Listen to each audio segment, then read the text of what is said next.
Welcome to Kautilya careers. Current affairs.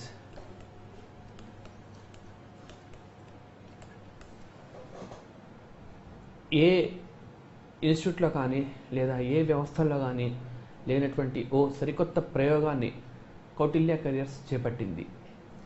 సాధారణంగా పోటీ పరీక్షలకు విద్యార్థులు సిద్ధమయ్యే అభ్యర్థులకు కరెంట్ అఫైర్స్ గురించి ప్రత్యేకంగా చెప్పాల్సిన అవసరం లేదు.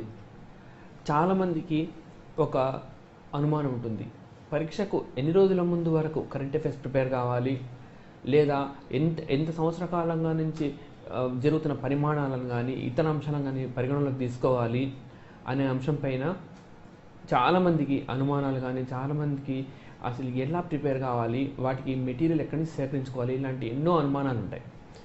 అయితే సాధారణంగా 6 to 8 months before of the examination, అంటే ఎగ్జామినేషన్ ఇప్పుడు మనకి ఉదాహరణకి గ్రూప్ 2 ఇప్పటికే మనకు నోటిఫికేషన్ విడుదలైన విషయం మనందరూ తెలిసిందే. ఏప్రిల్ 24 నాడు పరీక్ష ఉంటుంది. కాబట్టి ఏప్రిల్ 24కు దాదాపుగా 8 నెలల ముందు కరెంట్ అఫైర్స్ తీసుకోవాలని చెప్తూ ఉంటారు.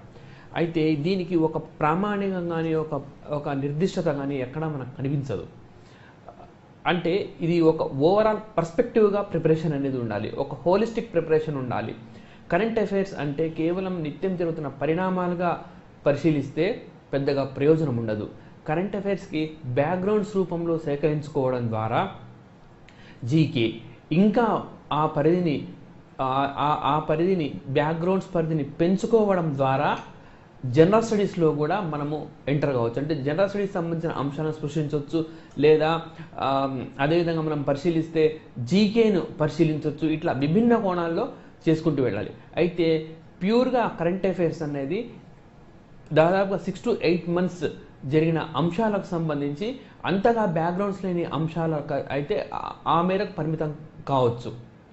అయితే 2015 ఇప్పుడు జరిగబోయే పరీక్ష 2016 జరగనున్నాయి. 2015 పరిణామాలకు సంబంధించి కౌటిల్య కెరియర్స్ ఇంతకుముందు చెప్పినట్టు ఓ నూతన ప్రయోగంతో ముందుకు వచ్చింది. 2015లో అసలు ఏం జరిగింది అంటే ఒక పోటీ పరీక్షలు రాసే అభ్యర్థికి కావాల్సిన సమాచారాన్ని మీకు విభిన్న అన్ని స్లైడ్లలో మేము అందిస్తున్నాం ప్రస్తుతం. అంటే ఇది వరుసగా ఉంటుంది. వార్తల్లో వ్యక్తులు, భారతదేశంలో జరిగిన ముఖ్యమైన నియామకాలు, అలాగే అవార్డులు, వాటి బ్యాక్గ్రౌండ్స్, పూర్వపరాలు, అన్నిటికీ పూర్వపరాలు మనం తెలుసుకోవాల్సిన అవసరం లేదు. అయితే కొన్ని ముఖ్యమైన అంశాలకు సంబంధించి ఉదాహరణకి జయశంకర్ భారతదేశ విదేశాంగ శాఖ కార్యదర్శిగా గత ఏడాది నియామకమయ్యారు. దీనికి సంబంధించి పూర్వపరాల అవసరం. భారత విదేశాంగ కార్యదర్శి అంతకుముందు ఎవరున్నారు, అంతకుముందు వారి ప్రత్యేకతలు ఏంటి, ఆ తర్వాత లేదంటే భారతదేశానికి కొత్తగా ఎన్నికల కమిషనర్ 2015లో నియామకమయ్యారు, దానికి సంబంధించి పూర్వపరాలు, అసలు ఎన్నికల సంఘం ఏంటి, ఎన్నికల సంఘం తొలి కమిషనర్ ఎవరు, ఎన్నికల సంఘం రాజ్యాంగంలో ఏ ఆర్టికల్ ప్రకారం ఏర్పడింది, ఎన్నికల సంఘం విధులేంటి, ఇలాంటి అంశాలను మనం చర్చించవచ్చు.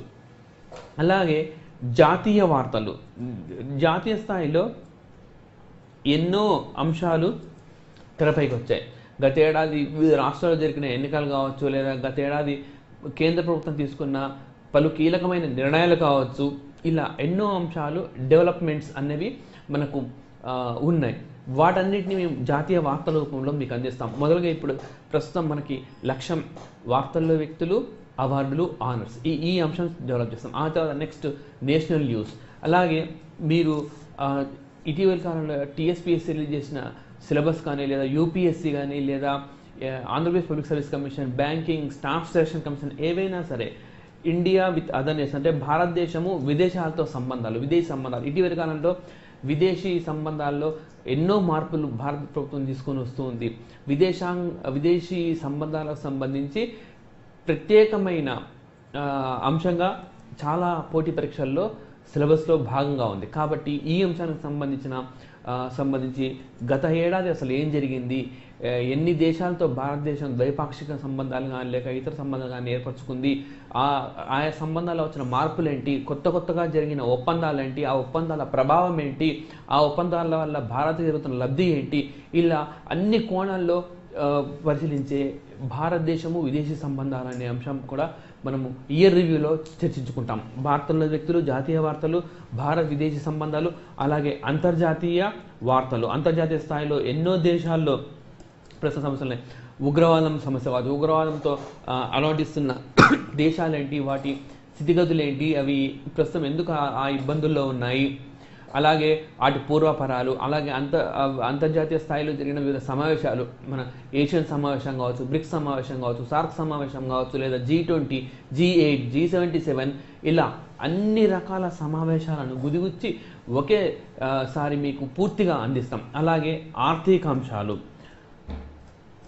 ఆర్థికాంశాలకు సంబంధించి భారతదేశము 2015లో ప్రారంభించిన కొత్త పథకాలు, అలాగే అభివృద్ధి, గ్రోత్ అండ్ డెవలప్మెంట్కి సంబంధించి కేంద్ర ప్రభుత్వం తీసుకున్న నిర్ణయాలు, ఆయా నిర్ణయాలకు సంబంధించిన ప్రభావాలు, అలాగే భారతదేశంలో వ్యవసాయ రంగ అభివృద్ధి, సేవా రంగ అభివృద్ధి, పరిశ్రమల అభివృద్ధి,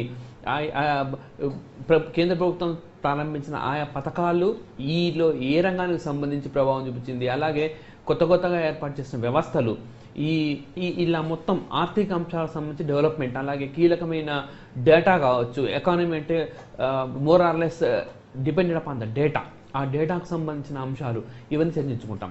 అలాగే సైన్స్ అండ్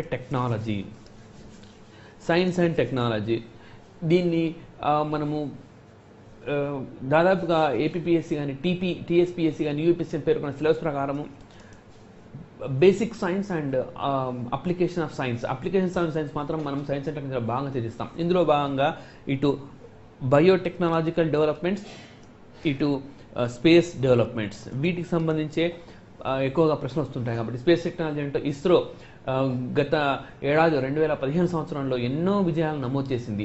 ఏంటి ఆ విజయాలు, ఆ ప్రయోగించిన ప్రయోగాల ముఖ్య ఉద్దేశం ఏంటి, వాటి వల్ల భారతదేశ ప్రజలు పొందే లబ్ధి ఏంటి, దీనిపై ముఖ్యంగా ప్రశ్నలు వస్తుంటాయి. కాబట్టి ఆయా కోణాల్లో పిలుస్తూ ఇస్రో చేసిన అన్ని ప్రయోగాలు, అలాగే భారతదేశంలో క్షిపణి రంగంలో వచ్చిన మార్పులు, అలాగే పర్యావరణ పరంగా వచ్చిన మార్పులు మనం పరిశీలిస్తే 2015లో నవంబర్ 30 నుంచి డిసెంబర్ 11 వరకు ఫ్రాన్స్ రాజధాని ప్యారిస్లో ఒక దాదాపు 15 రోజుల పాటు అంతర్జాతీయ పర్యావరణ సదస్సు జరిగింది. ఈ సదస్సు జరగడానికి కారణం ఏంటి, ఈ సదస్సులో తీసుకున్న నిర్ణయం ఏంటి, ఈ సదస్సులో ప్రపంచ దేశాలు అంగీకరించిన అంశం ఏంటి, దాన్ని భారతదేశం ఎలా అమలు చేయబోతుంది, భారతదేశం నిర్దేశించుకున్న లక్ష్యాలేంటి, అసలు ఆ సమస్య ఏంటి, ఇలా విభిన్న కోణాల్లో మనం పూర్తి స్థాయిలో దాన్ని చర్చిస్తాం. అలాగే క్రీడల్లో అంతర్జాతీయ స్థాయిలో జరిగిన వివిధ గేమ్స్, 2015లో జరిగిన రకరకాల క్రీడా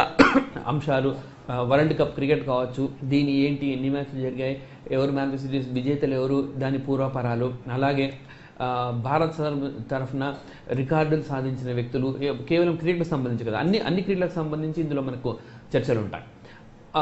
ఇలా అన్ని ఒక్కొక్క అంశాల వారీగా 2015లో జరిగిన పరిణామాలకు సంబంధించి పూర్తి స్థాయి వార్తాంశాలను 2015 రివ్యూ పేరుతో కౌటిల్య కేడర్స్ మీకు అందిస్తుంది. ఏ శిక్షణ సంస్థలోనూ ఈ దాదాపుగా ఇంత ఎక్స్టెన్సివ్ కవరేజ్ ఉండదనడంలో ఎలాంటి అనుమానం లేదు. ఇందులో భాగంగా మొట్టమొదటిలో మనం నియామకాలు, అవార్డులు, ఆనర్స్ ఈరోజు చర్చిద్దాం. జయశంకర్ ఇంతకుముందు చెప్పినట్టు భారత విదేశాంగ కార్యదర్శి, ప్రస్తుతం భారతదేశానికి విదేశాంగ కార్యదర్శిగా ఆయన 2015 జనవరి మాసంలోనే బాధ్యతలు చేపట్టారు. ఎవరి స్థానంలో ఆయన బాధ్యతలు చేపట్టారంటే సుజాతా సింగ్ స్థానంలో ఆయన బాధ్యతలు చేపట్టారు. సుజాతా సింగ్ భారతదేశంలో ఇప్పటికే పలువురు మహిళలు భారత విదేశాంగ కార్యదర్శులుగా పనిచేశారు. ఇలా పనిచేసిన వాళ్ళల్లో మొదటి మహిళ చొకిలా అయ్యర్, భారతదేశంలో తొలి మహిళ విదేశాంగ శాఖ కార్యదర్శిగా పనిచేసిన మహిళ శ్రీమతి చొకిలా అయ్యర్. అలాగే ఆ తర్వాత నిరుపమా రావు, ఈవిడ కూడా మహిళా కార్యదర్శిగా పనిచేశారు. ఆ తర్వాత సుజాతా సింగ్ గారు కూడా పనిచేశారు. సుజాతా సింగ్ స్థానంలోనే ప్రస్తుతం మనకి జయశంకర్ నియామకమయ్యారు. ఆయనే ఇంకా బాధ్యతలు నిర్వహిస్తూ ఉన్నారు. 2015 జనవరిలోనే ఆయన బాధ్యతలు స్వీకరించారు. ఇంకా ఆయన పదవి కాలం కొనసాగుతూనే ఉంది. ఇది చాలా కీలకమైన విషయం. భారతదేశంలో విదేశాలకు సంబంధించి స్ట్రాటజీని, అంటే వ్యూహాన్ని, ఏ దేశంతో ఎప్పుడు సంబంధాలు నెరపాలి, అలాగే విదేశాలతో కుదిరే ఒప్పందాలకు సంబంధించి ఎన్నో కీలకమైన బాధ్యతలు విదేశాంగ శాఖ కార్యదర్శి నిర్వహించాల్సి ఉంటుంది. నెక్స్ట్ శేఖర్ సేన్, ఈయన సంగీత నాటక అకాడమీకి చైర్మన్గా నియామకయ్యారు. ప్రతిష్టాత్మక సంస్థల్లో ఇలా చేపట్టే నియామకాలకు సంబంధించి చాలా కీలకంగా ఉంటుంది. సంగీత నాటక అకాడమీ భారతదేశంలో 1951లో 52లో ఏర్పాటు చేశారు. ఇది భారతదేశంలో కళలను ప్రోత్సహించేందుకు ఏర్పాటు చేసిన సంస్థగా మనం చెప్పుకోవచ్చు. అలాగే సుమిత్రా మహాజన్ భారతదేశంలో స్పీకర్ పదవిని చేపట్టిన రెండో మహిళ సుమిత్రా మహాజన్. ఈవిడ మధ్యప్రదేశ్లో ఇండోర్ నియోజకవర్గం నుంచి ఎన్నికైంది. మధ్యప్రదేశ్లో ఇండోర్ నియోజకవర్గం, ఆ ఇండోర్ నియోజకవర్గం నుంచి ఎన్నికైంది. ఎందుకు సుమిత్రా మహాజన్ వార్తలో నిలిచారనంటే, ఇదే నియోజకవర్గం నుంచి సుమిత్రా మహాజన్ 8 సార్లు వరుసగా లోక్సభకు ఎన్నికయ్యారు. ఇన్ని ఎక్కువ సార్లు వరుసగా లోక్సభకు ఎన్నికై ఆవిడ ఒక కొత్త చరిత్ర సృష్టించారు. ఇందుకు గాను ఆమెను లిమ్కా బుక్ ఆఫ్ రికార్డ్స్లో చోటు సంపాదించారు. ఈ నేపథ్యంలో ఇవి చాలా ఇంపార్టెంట్.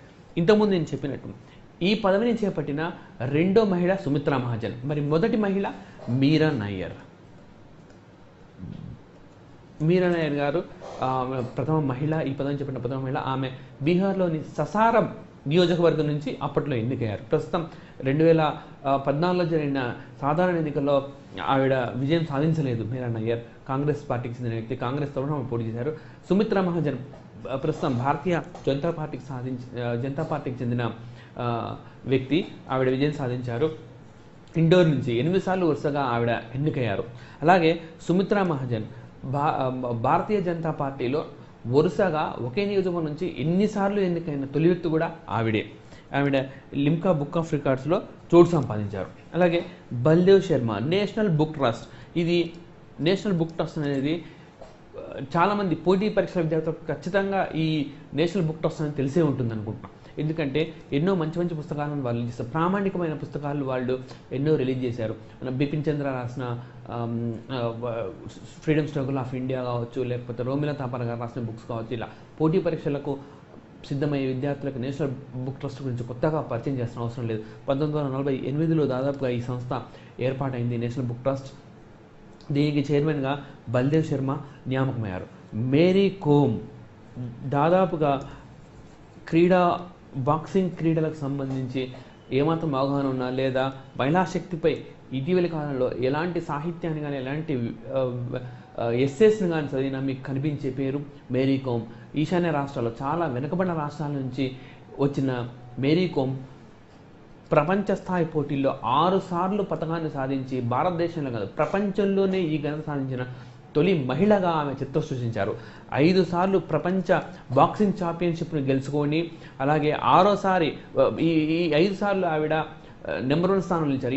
ఆయా ప్రపంచ బాక్సింగ్ పోటింగ్ ఛాంపియన్షిప్లో 5 సార్లు 1 సార్లు 1వ స్థానంలో నిలిచి, మరోసారి 1వ స్థానంలో నిలబడకపోయినప్పటికీ ఆమె పతకాన్ని సాధించారు. అంటే మొత్తం 6 సార్లు ప్రపంచ పోటీల్లో మేరీ కోమ్ విజయం సాధించారు. ఈ ఘనత సాధించిన ప్రపంచంలోని తొలి మహిళ మేరీ కోమ్. ఏ మహిళ కూడా ఈ స్థాయిలో విజయం సాధించలేదు 6 సార్లు. అలాగే 2012లో జరిగిన ఒలింపిక్స్లోనూ ఈవిడ విజయం సాధించారు. భారతదేశం తరఫున బాక్సింగ్లో విజయం సాధించిన తొలి మహిళగా కూడా ఆమె చరిత్ర సృష్టించారు మేరీ కోమ్. సాహసాలపైన, మేరీ కోమ్ జీవితం పైన ఇటీవల కాలంలో ఒక సినిమాను కూడా రూపొందించడం జరిగింది. అలా మేరీ కోమ్ ప్రస్తుతం వార్తలు నిలవడానికి కారణము ఈశాన్య రాష్ట్రాలు, నార్త్ ఈస్టర్న్ స్టేట్స్, మనకు 7 సిస్టర్స్ అని చెప్తూ ఉంటాం. అరుణాచల్ ప్రదేశ్, అస్సాం, మేఘాలయ, నాగాలాండ్, మణిపూర్, త్రిపుర, ఈ 7 ఈశాన్య ప్రాంతంలో, నార్త్ ఈస్ట్ ప్రాంతంలో ఉన్న ఈ 7 స్టేట్స్ ఏవైతే ఉన్నాయో ఈ స్టేట్స్లకు సంబంధించి ఆవిడ బ్రాండ్ అంబాసిడర్గా నియామకమయ్యారు. అంటే ఆ రీజన్ గురించి ఆమె వేరే ప్రాంతాల్లో ప్రమోట్ చేస్తూ ఉంటారు. She was appointed as an ambassador, right? Okay, Mary Kom ఆవిడ ఈ పదవిలో నియామకమయ్యారు. నెక్స్ట్ రతన్ టాటా.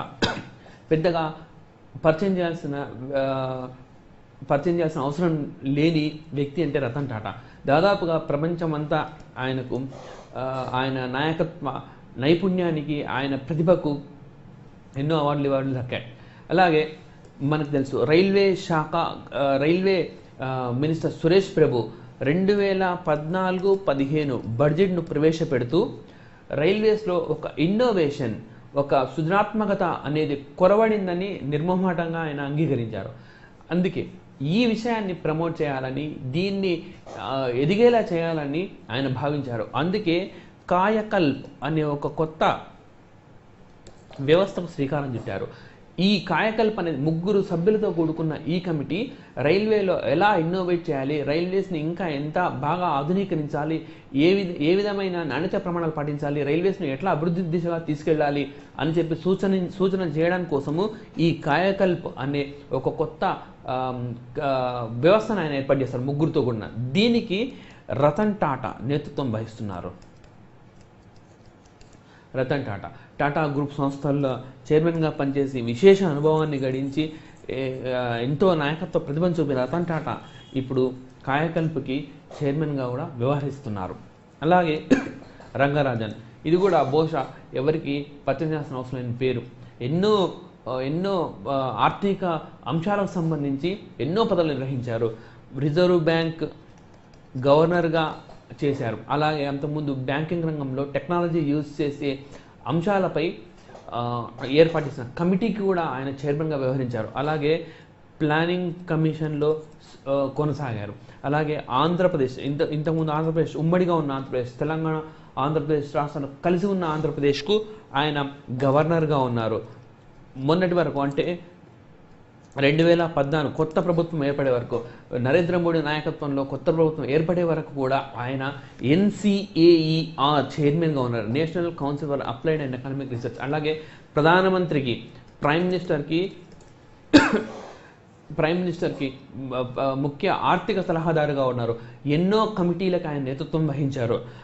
భారతదేశంలో పావర్టీ డిఫైన్ చేసి, ఎప్పుడైతే 2011లో సురేష్ టెండూల్కర్ కమిటీ భారతదేశంలో పావర్టీని నిర్వచిస్తూ సురేష్ టెండూల్కర్ కమిటీ ఏదైతే ఒక రిపోర్ట్ సబ్మిట్ చేసిందో, ఆ రిపోర్ట్ పై అప్పట్లో ప్రతిపక్షాలు కానీ ప్రజల తరఫు నుంచి కానీ తీవ్ర స్థాయిలో వ్యతిరేకత రావడంతో అప్పుడు ఆ కమిటీ ప్రతిపాదనలను పరిశీలించాలని, అలాగే భారతదేశంలో పేదరికాన్ని ఏ ప్రాతిపదికన పావర్టీని నిర్వచించాలో చెప్పేందుకోసము రంగరాజన్ నేతృత్వంలో ఒక కమిటీ వేశారు. ఆ కమిటీకి ఈయనే చైర్మన్గా వ్యవహరించారు. ఆ కమిటీ కూడా రిపోర్ట్ సబ్మిట్ చేసింది. అది పూర్తి స్థాయిలో ఎకానమీకి సంబంధించిన అంశం అయినప్పటికీ ఇలా ఎన్నో కీలక పాత్రలు పోషించిన రంగరాజన్ ప్రస్తుతం హైదరాబాద్లోని కేంద్ర విశ్వవిద్యాలయానికి వైస్ ఛాన్సలర్గా నియామకమయ్యారు. ఇది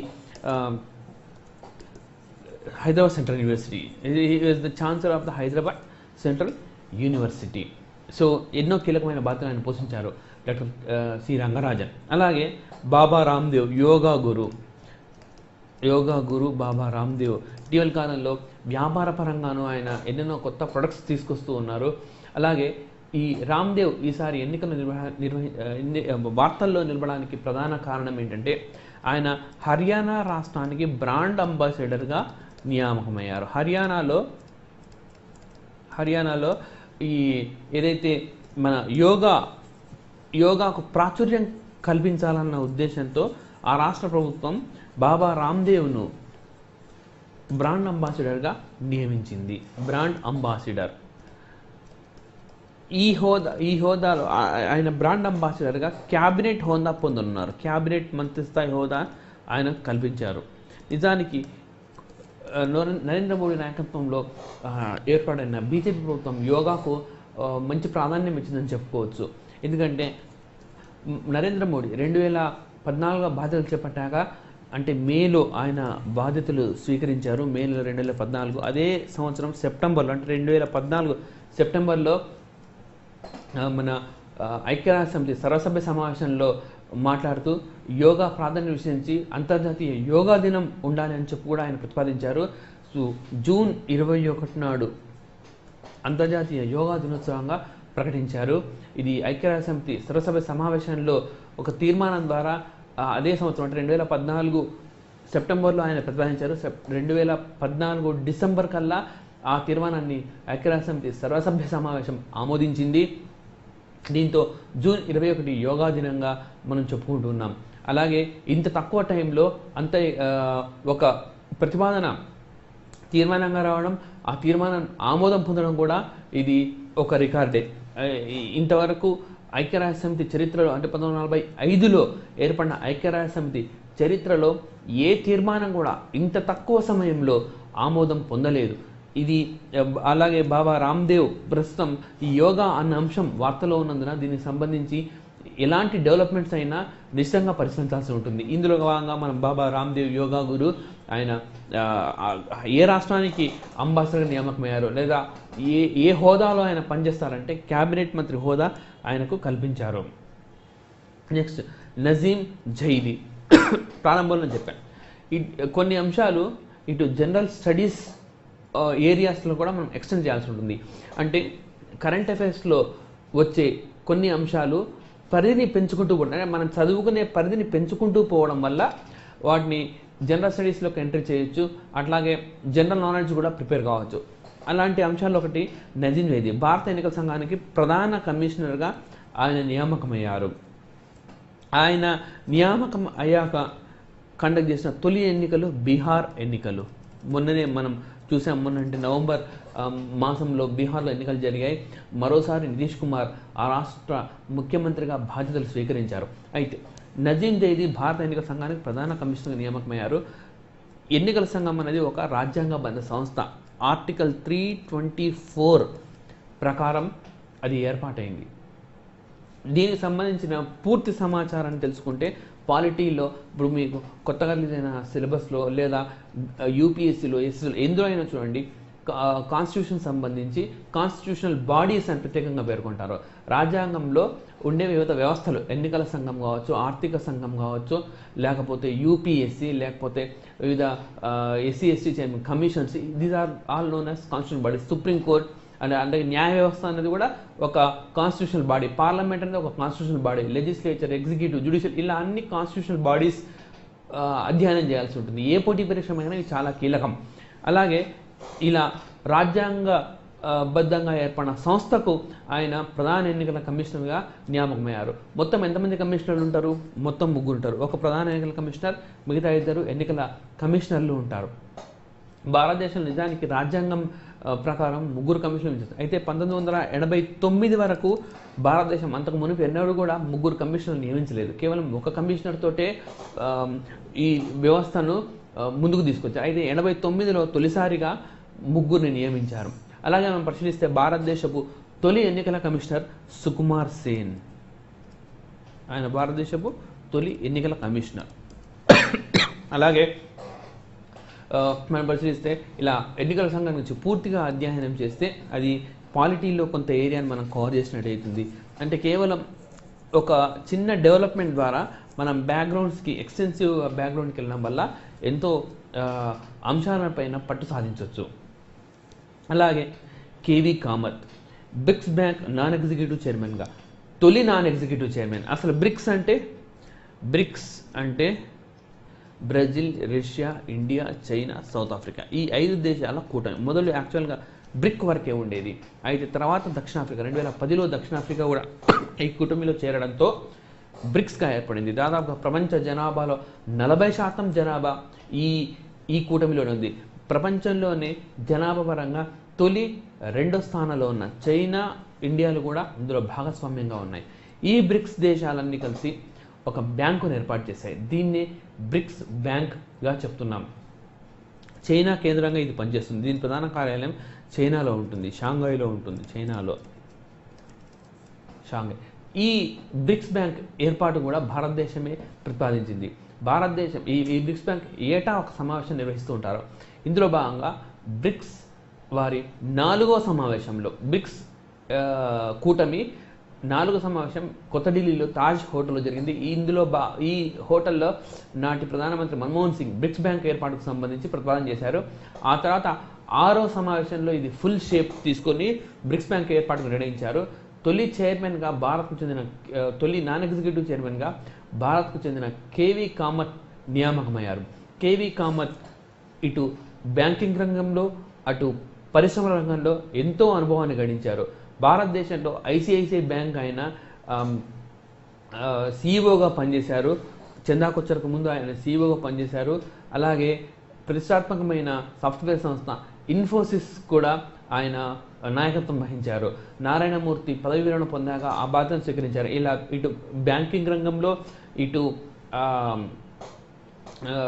ఇండస్ట్రీ సెక్టార్లో ఎంతో అనుభవం గడించారు. ఐఎంఎఫ్లో కూడా ఆయన బాధ్యతలు వహించారు. అంటే ఆర్థిక రంగానికి సంబంధించి, బ్యాంకింగ్ రంగానికి సంబంధించి, వ్యాపార రంగానికి సంబంధించి, అలాగే అన్ని అంశాల్లో పూర్తి స్థాయి నైపుణ్యం ఉన్న ఆయనను ఈ కీలకమైన పదవికి భారత్ ప్రతిపాదించింది. అన్ని సభ్య దేశాలు దీన్ని ఆమోదించాయి. ఇది బ్రిక్స్ బ్యాంక్ చైనా కేంద్రంగా పనిచేస్తుంది. దీనికి తొలి భారతీయుడు, ఈ బ్యాంక్ తొలి ఎంప్లాయీ మనం కేవి కామత్గా చెప్పుకోవచ్చు. అలాగే మనోబిందో బందోపాధ్యాయ, ట్రాన్స్జెండర్, భారతదేశానికి చెందిన తొలి ట్రాన్స్జెండర్, అంటే లింగ మార్పిడి చేసుకున్న వ్యక్తి. ఆయన భారతదేశం తరఫున లింగ మార్పిడి చేసుకున్న తొలి వ్యక్తి ఈయన కావడం. అంటే అంతకుముందు ఆయన పురుషుడుగా ఉండేవారు, ప్రస్తుతం ఆయన మహిళగా మారారు. ఆ తర్వాత ఆయన పశ్చిమ బెంగాల్లో కళాశాలలో ఉపాధ్యాయులుగా పనిచేస్తున్నారు. ప్రస్తుతం ఆ కళాశాల ప్రిన్సిపాల్గా నియామకమయ్యారు. మనోబి Bandopadhyay, transgender, India's first transgender. She has become the principal of a college in West Bengal. అలా ఒక ప్రిన్సిపాల్, ఒక కళాశాలకి ప్రిన్సిపాల్గా బాధ్యతలు చేపట్టిన తొలి ట్రాన్స్జెండర్ కూడా మనోబిందో బందోపాధ్యాయ. ఈ ఇటీవలి కాలంలో ఇలాంటి మరో నియామకం కూడా జరిగింది. మనం ముందుకు అది కూడా వస్తుంది. తొలి ట్రాన్స్జెండర్ ఎస్ఐ కూడా తమిళనాడులో నియామకం అయ్యారు. మనకు ముందు పరిశీలిద్దాం. Christopher, DRDO, defence research development organisation. ఇక్కడ మనం ఒక కీలకమైన పాయింట్ అబ్జర్వ్ చేయాలి. You have to observe important point here. గతంలో DRDO డైరెక్టర్ జనరల్గా నియామకమైన వారే భారత విదేశాంగ శాఖ మంత్రికి సలహాదారుగా ఉండేవారు. అంటే ఇట్స్ ఏ బై విచ్ ఎలా అయితే ఇప్పుడు భారతదేశ ప్రధానమంత్రిగా ఎవరు ఉంటారో వారే నీతి ఆయోగ్ చైర్మన్గా ఉంటారు. గతంలో ప్రణాళిక సంఘం ఉండేది. భారతదేశ ప్రధాని ఎవరైతే వారే ప్రణాళిక సంఘానికి చైర్మన్గా ఉండేవారు. So defunct. అలాగే DRDOకు ఎవరైతే డైరెక్టర్గా నియామకం అవుతారో వారే భారత విదేశాంగ శాఖ మంత్రికి సలహాదారుగా వ్యవహరిస్తారు. అది ఇంతకు పూర్వం ఉండే వ్యవస్థ. అయితే కేంద్ర ప్రస్తుత డిఫెన్స్ మినిస్టర్గా ఉన్న మనోహర్ పారీకర్ ఈ సిస్టమ్ని ఆయన మార్పు తీసుకొచ్చారు. Change the existing system. ఏం చేశారు? DRDO డైరెక్టర్ జనరల్గా ఒకరు, విదేశాంగ మంత్రికి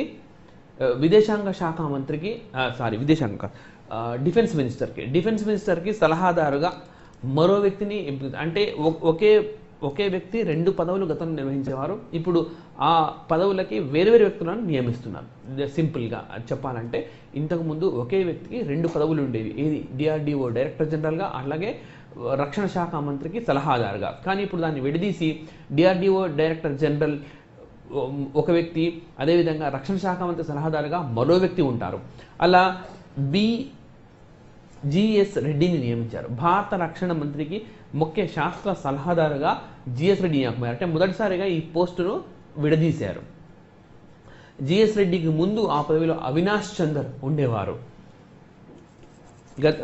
పోయిన ఏడాది దాదాపుగా అక్టోబర్ నవంబర్ మాసంలో ఈ మార్పులు జరిగాయి. అప్పటి నుంచి GS రెడ్డి ఉన్నారు. GS రెడ్డి ఈ ఏడాది చాలా కీలకమైన అవార్డులకు సంబంధించిన అవార్డులో మనం అది పరిశీలించవచ్చు. PK సిన్హా, భారత క్యాబినెట్ భారతదేశంలో నిర్ణయం తీసుకోవడంలో అత్యుత్తమైన బాడీ. దీనికి ప్రధాన కార్యదర్శిగా PK సిన్హా నియామకమయ్యారు. With the secretary to the cabinet committee. It's a భారత క్యాబినెట్ కార్యదర్శి. ఒక ఎంతో సివిల్ సర్వీసెస్లో సీనియర్ ఐఏఎస్ ఆఫీసర్లకు సాధారణంగా ఈ బాధ్యతలు అప్పగిస్తుంటారు. ఆ విధంగా ఆయన నియామకమయ్యారు. గిరీష్ జాఖ్ని, CSIR, భారతదేశంలో ఈ సంస్థ 1842లో, అంటే భారతదేశం స్వాతంత్రం రాకముందే ఏర్పడిన సంస్థ. Council of scientific and industrial research. దేశవ్యాప్తంగా 37 ల్యాబొరేటరీస్ను ఈ రీసెర్చ్ సెంటర్ను కలిగి ఉన్న ఈ ప్రతిష్టాత్మకమైన సంస్థకి ఆయన రీసెర్చ్ డైరెక్టర్గా గిరీష్ సాహ్ని నియామకమయ్యారు. అలాగే Shekhar Basu atomic energy commission, భారతదేశంలో ఇది కూడా ఈ ఆటమిక్ ఎనర్జీకి సంబంధించి దేశంలో ఉన్న వివిధ ప్లాంట్లను కోఆర్డినేట్ చేస్తూ ఉంటుంది ఈ సంస్థ. ఈ సంస్థకి శేఖర్ బసు చైర్మన్గా నియామకమయ్యారు. అలాగే ప్రితికా యాషిని, భారతదేశంలో ఇంతకుముందు మీకు చెప్పిన ట్రాన్స్జెండర్స్, మన వెస్ట్ బెంగాల్లో ఒక కళాశాలకు ప్రిన్సిపల్గా నియామకమైన తొలి ట్రాన్స్జెండర్గా బందోపాధ్యాయులు అని చెప్పుకున్నాం. అలాగే ప్రితికా యాషిని తమిళనాడులో ఎస్ఐగా బాధ్యత స్వీకరించిన తొలి ట్రాన్స్జెండర్గా చెప్పచ్చు. కేవలం తమిళనాడు కాదు, భారతదేశంలోనే ఎస్ఐగా బాధ్యత స్వీకరించిన తొలి ట్రాన్స్జెండర్గా మనం ప్రితికా యాషినిని చెప్పుకోవచ్చు. నిజానికి తమిళనాడు న్యాయ వ్యవస్థ, తమిళనాడు హైకోర్టు ఇందులో ఇన్వాల్వ్ అయ్యి యాషినికి ఎస్ఐగా బాధ్యతలు అప్పగించాలని చెప్పి చేసిన సూచన మేరకు ఆ రాష్ట్ర ప్రభుత్వం అంగీకరించింది. ఈ విధంగా ఈ బాధ్యతలు చేపట్టిన తొలి ట్రాన్స్జెండర్ ప్రీతికా యాషినిగా మనం చెప్పుకోవచ్చు. అలాగే Jiya Chandak, CCMB centre for cellular and molecular biology, ఇది హైదరాబాద్ కేంద్రంగా పనిచేసే ఒక రీసెర్చ్ సంస్థ, ఒక పరిశోధనా సంస్థ. దీనికి జియా చందర్ డైరెక్టర్గా నియామకమయ్యారు. అలాగే సిసిఎంబిలో దాన్ని చేస్తున్న పరిశోధనలకు సంబంధించి ఒక యూనిట్కు సంబంధించి యునెస్కో గుర్తింపు కూడా లభించింది. United nation cultural and social educational organisation, అది యుఎన్ఓకి సంబంధించిన సంస్థ. అంతర్జాతీయ సంస్థలో దీని గురించి మనం చర్చించుకున్నాం. అలాగే ఈ సంస్థ గుర్తింపును పొందిన భారతదేశపు సంస్థ ఏదంటే CCMB, centre for cellular and molecular biology. Molecular biology అంటే ఈ స్పెషల్ సైంటిఫిక్ స్టడీకి సంబంధించి ఈ ప్రపంచంలోనే రీసెర్చ్ చేసే సంస్థల్లో అగ్రగణ్య సంస్థల్లో ఒకటిగా మనం సిసిఎంబిని చెప్పుకోవచ్చు. హైదరాబాద్లో దీని ప్రధాన కార్యాలయం ఉంది. Jayant Krishna, NSD national skill development కౌన్సిల్కి ఈయన మేనేజింగ్ డైరెక్టర్గా నియామకమయ్యారు. చాలా కీలకమైన సంస్థగా మనం ఇప్పుడు చెప్పొచ్చు. ఎందుకంటే నరేంద్ర మోడీ నాయకత్వం అయ్యాక స్కిల్ డెవలప్మెంట్కు సంబంధించి ఎంతో ప్రాధాన్యం ఇస్తున్నారు. ప్రస్తుతం అంతర్జాతీయ ఇంటర్నేషనల్ స్కిల్ డెవలప్మెంట్ డేగా జూలై 15 ప్రకటించారు. జూలై 15న ఇంటర్నేషనల్ స్కిల్ డెవలప్మెంట్ డేగా నిర్వహిస్తున్నారు. అంటే మన విద్యా వ్యవస్థలో ప్రస్తుతం ఉన్న చదువులు ఇటు ఉద్యోగం చేయడానికి అంతగా ప్రయోజనం లేదన్నది ఒక వాదన. అంటే studies are not towards getting the job, employment. So whatever we studied is not giving us an employment. చదివిన అంశాలకు సంబంధించి ఉద్యోగం వచ్చే నైపుణ్యం మన సిలబస్లో కొరబడింది. మనం చదివిన చదువుకు ఉద్యోగాలు ఇచ్చే స్థాయిలో మనం చదివిన చదువుకు ఉద్యోగాలు వచ్చే పరిస్థితి ప్రస్తుతం లేదు. ప్రపంచం మారుతూ ఉంది, వేగంగా మారుతూ ఉన్న ప్రపంచంలో ఆ టెక్నాలజీని అందిపుచ్చుకోవడంలో భారత్ కొంత వెనకబడిందని చెప్పొచ్చు. ఈ నేపథ్యంలో యువతకు స్కిల్స్ అనేవి చాలా ఇంపార్టెంట్. స్కిల్స్ను అప్గ్రేడ్ చేయడం ద్వారా, స్కిల్స్ని డెవలప్ చేయడం ద్వారా వాళ్ళని ఉద్యోగానికి రెడీ చేయొచ్చు. Job ready is the important the providing education. That's what the motto of the international skill day. July 15 నాడు ఇంటర్నేషనల్ స్కిల్ డే ప్రకటించారు. అదే రోజు భారతదేశ ప్రధానమంత్రి 3 కొత్త పథకాలను కూడా ప్రారంభించారు. అది ఎకానమీలో భాగంగా మనం పరిశీలిద్దాం. జూలై 15 భారతదేశ ప్రధానమంత్రి యువత కోసం ప్రారంభించిన 3 కొత్త పథకాలు. Will study in the economy area. So international skill ఎందుకు అంటే ప్రస్తుతం ఇది చాలా కీలకమైన పాత్ర పోషించాలి. నేషనల్ స్కిల్ డెవలప్మెంట్ మేనేజింగ్ అన్న వ్యవస్థ ఎందుకనంటే యువతలో నైపుణ్యం కొరబడింది. నైపుణ్యాన్ని వృద్ధి చేసేందుకే ఇది ఏర్పాటు చేసిన సంస్థ. అలాగే రఘురామ్ రాజన్, ఇది కూడా పరిచయం చేయాల్సిన అవసరం లేని పేరు. ఆర్బీఐ గవర్నర్గా ఆయన ఉన్నారు. అంతకుముందు ప్రపంచ బ్యాంకు డైరెక్టర్కు సలహాదారుగా వ్యవహరించారు. భారత ఆర్థిక మంత్రికి సలహాదారుగా వ్యవహరించారు. చిదంబరం ఆర్థిక శాఖ మంత్రిగా ఉన్నప్పుడు ఆయనకు ముఖ్య సలహాదారుగా ఉన్నారు. ఆ తర్వాత ఆర్బీఐ గవర్నర్గా కూడా ఆయన ఉన్నారు. చాలా బ్యాంక్ ఫర్ ఇంటర్నేషనల్ సెటిల్మెంట్, మీకు స్విట్జర్లాండ్లో బాసెల్ బ్యాంకింగ్ రంగంలో బాసెల్ నామ్స్ కూడా మనకు ఉన్నాయి. బాసెల్ నామ్స్ అంటే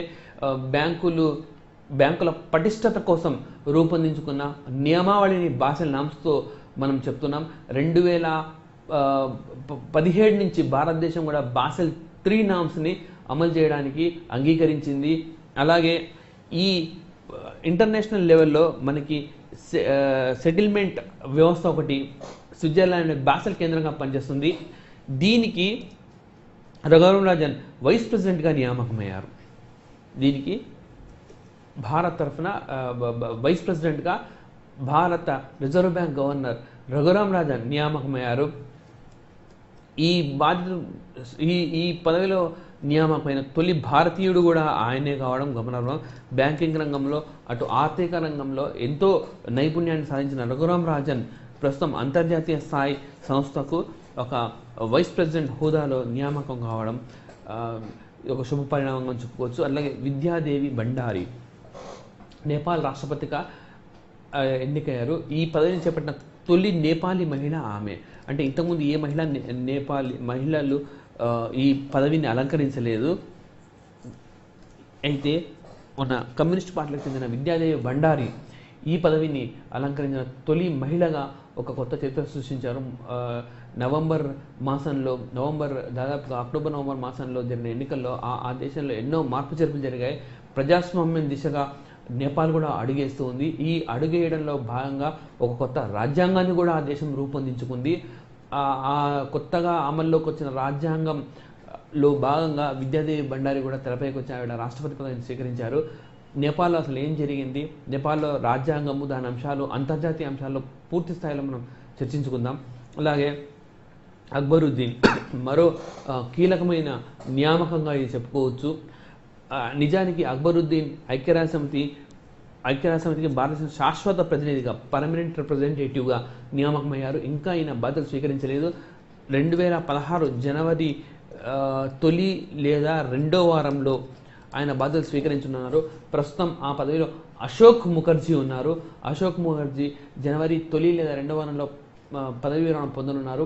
ఆయన స్థానంలోనే అక్బరుద్దీన్ కూడా భారతదేశం తరఫున ఐక్యరాజ్య సమితిలో శాశ్వత ప్రతినిధిగా నియామకం కానున్నారు.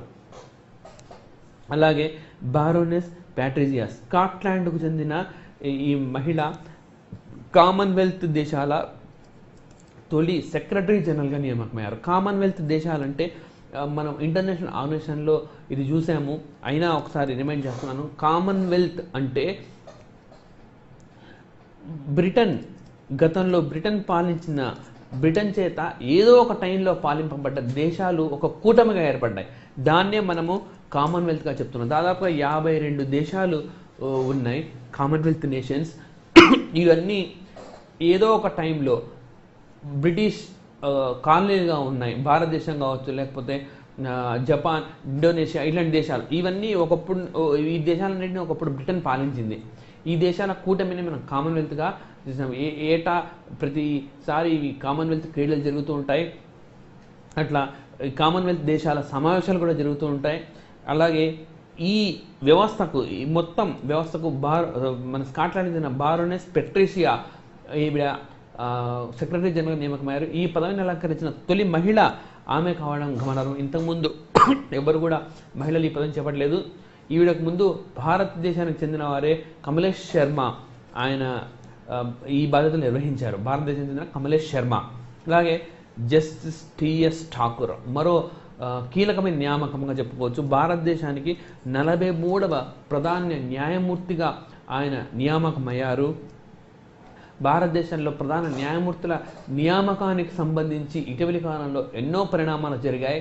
నిజానికి 1950లో రాజ్యాంగంలో సుప్రీంకోర్టు చీఫ్ జస్టిస్ నియామకానికి సంబంధించి ఉన్న వ్యవస్థను 90వ దశకంలో మార్చారు. 90వ దశకంలో మార్చి కొల్లీజియం సిస్టమ్ను తెరపైకి తెచ్చారు. కొల్లీజియం సిస్టమ్ను అయితే ఈ కొల్లీజియం సిస్టమ్ను మార్చి 2014లో రాజ్యాంగ సవరణ ద్వారా NJAC national judicial appointments commission NJAC అంటే జాతీయ న్యాయ నియామకాల కమిషన్ తీసుకొచ్చారు. అయితే ఈ ఎన్జాక్ ఏర్పాటును రాజ్యాంగం అతిక్రమించే విధంగా ఉందండి. ఎన్జాక్ ఈజ్ అన్కాన్స్టిట్యూషనల్గా సుప్రీంకోర్టు తీర్పులో పేర్కొన్న నేపథ్యంలో తీర్పును ప్రకటించింది. ఎంజాక్ వాజ్ అన్కాన్స్టిట్యూషనల్, రాజ్యాంగ స్ఫూర్తికి విరుద్ధంగా ఎంజాక్ ఏర్పాటైన సుప్రీంకోర్టు ఒక తీర్పులో పేర్కొంది. తిరిగి కొలీజియం సిస్టమే ఉండాలని తీర్పు చెప్పింది. సో మళ్ళీ ఈ కొలీజియం సిస్టమ్ వచ్చింది. కొలీజియం సిస్టమ్ పునఃప్రారంభించాక ఆయన తొలి నియామకం జస్టిస్ టిఎస్ ఠాకూర్. ఆయన భారతదేశంలో 43వ ప్రధాన న్యాయమూర్తిగా నియామకమయ్యారు. అలాగే ఆర్కే మాథూర్ భారతదేశ ప్రధాన సమాచార కమిషనర్ నియామకమయ్యారు. Chief information commission. భారతదేశంలో ఆర్టీఐ ప్రస్తుతం అమల్లో ఉంది. 2006లో దీన్ని చట్టంగా మార్చారు. రైట్ టు ఇన్ఫర్మేషన్ యాక్ట్, సమాచార హక్కు చట్టం. ఈ సమాచార హక్కు చట్టాన్ని ప్రాపర్గా ఇంప్లిమెంట్ అయ్యే విధంగా చూసే బాధ్యత భారత సమాచార కమిషన్దే ఉంటుంది. దీనికి నేతృత్వంలో గత కొంతకాలంగా నిజానికి ఈ పోస్టు ఖాళీగా ఉంది. ఈ పోస్టులో గతంలో ఉన్న విజయ్ గారిని మరో సంస్థకు బదిలీ చేశారు. మరో సంస్థకు నాయకత్వంగా నియమించారు. దీంతో ఆ ఖాళీని పూర్తి చేస్తూ ఆర్కే మాథూర్ని నియమించారు. అలాగే అమితాబ్ కాంత్ దాదాపుగా 2015 డిసెంబర్ 31న జరిగిన చాలా కీలకమైన మార్పుగా మనం దీన్ని చెప్పొచ్చు.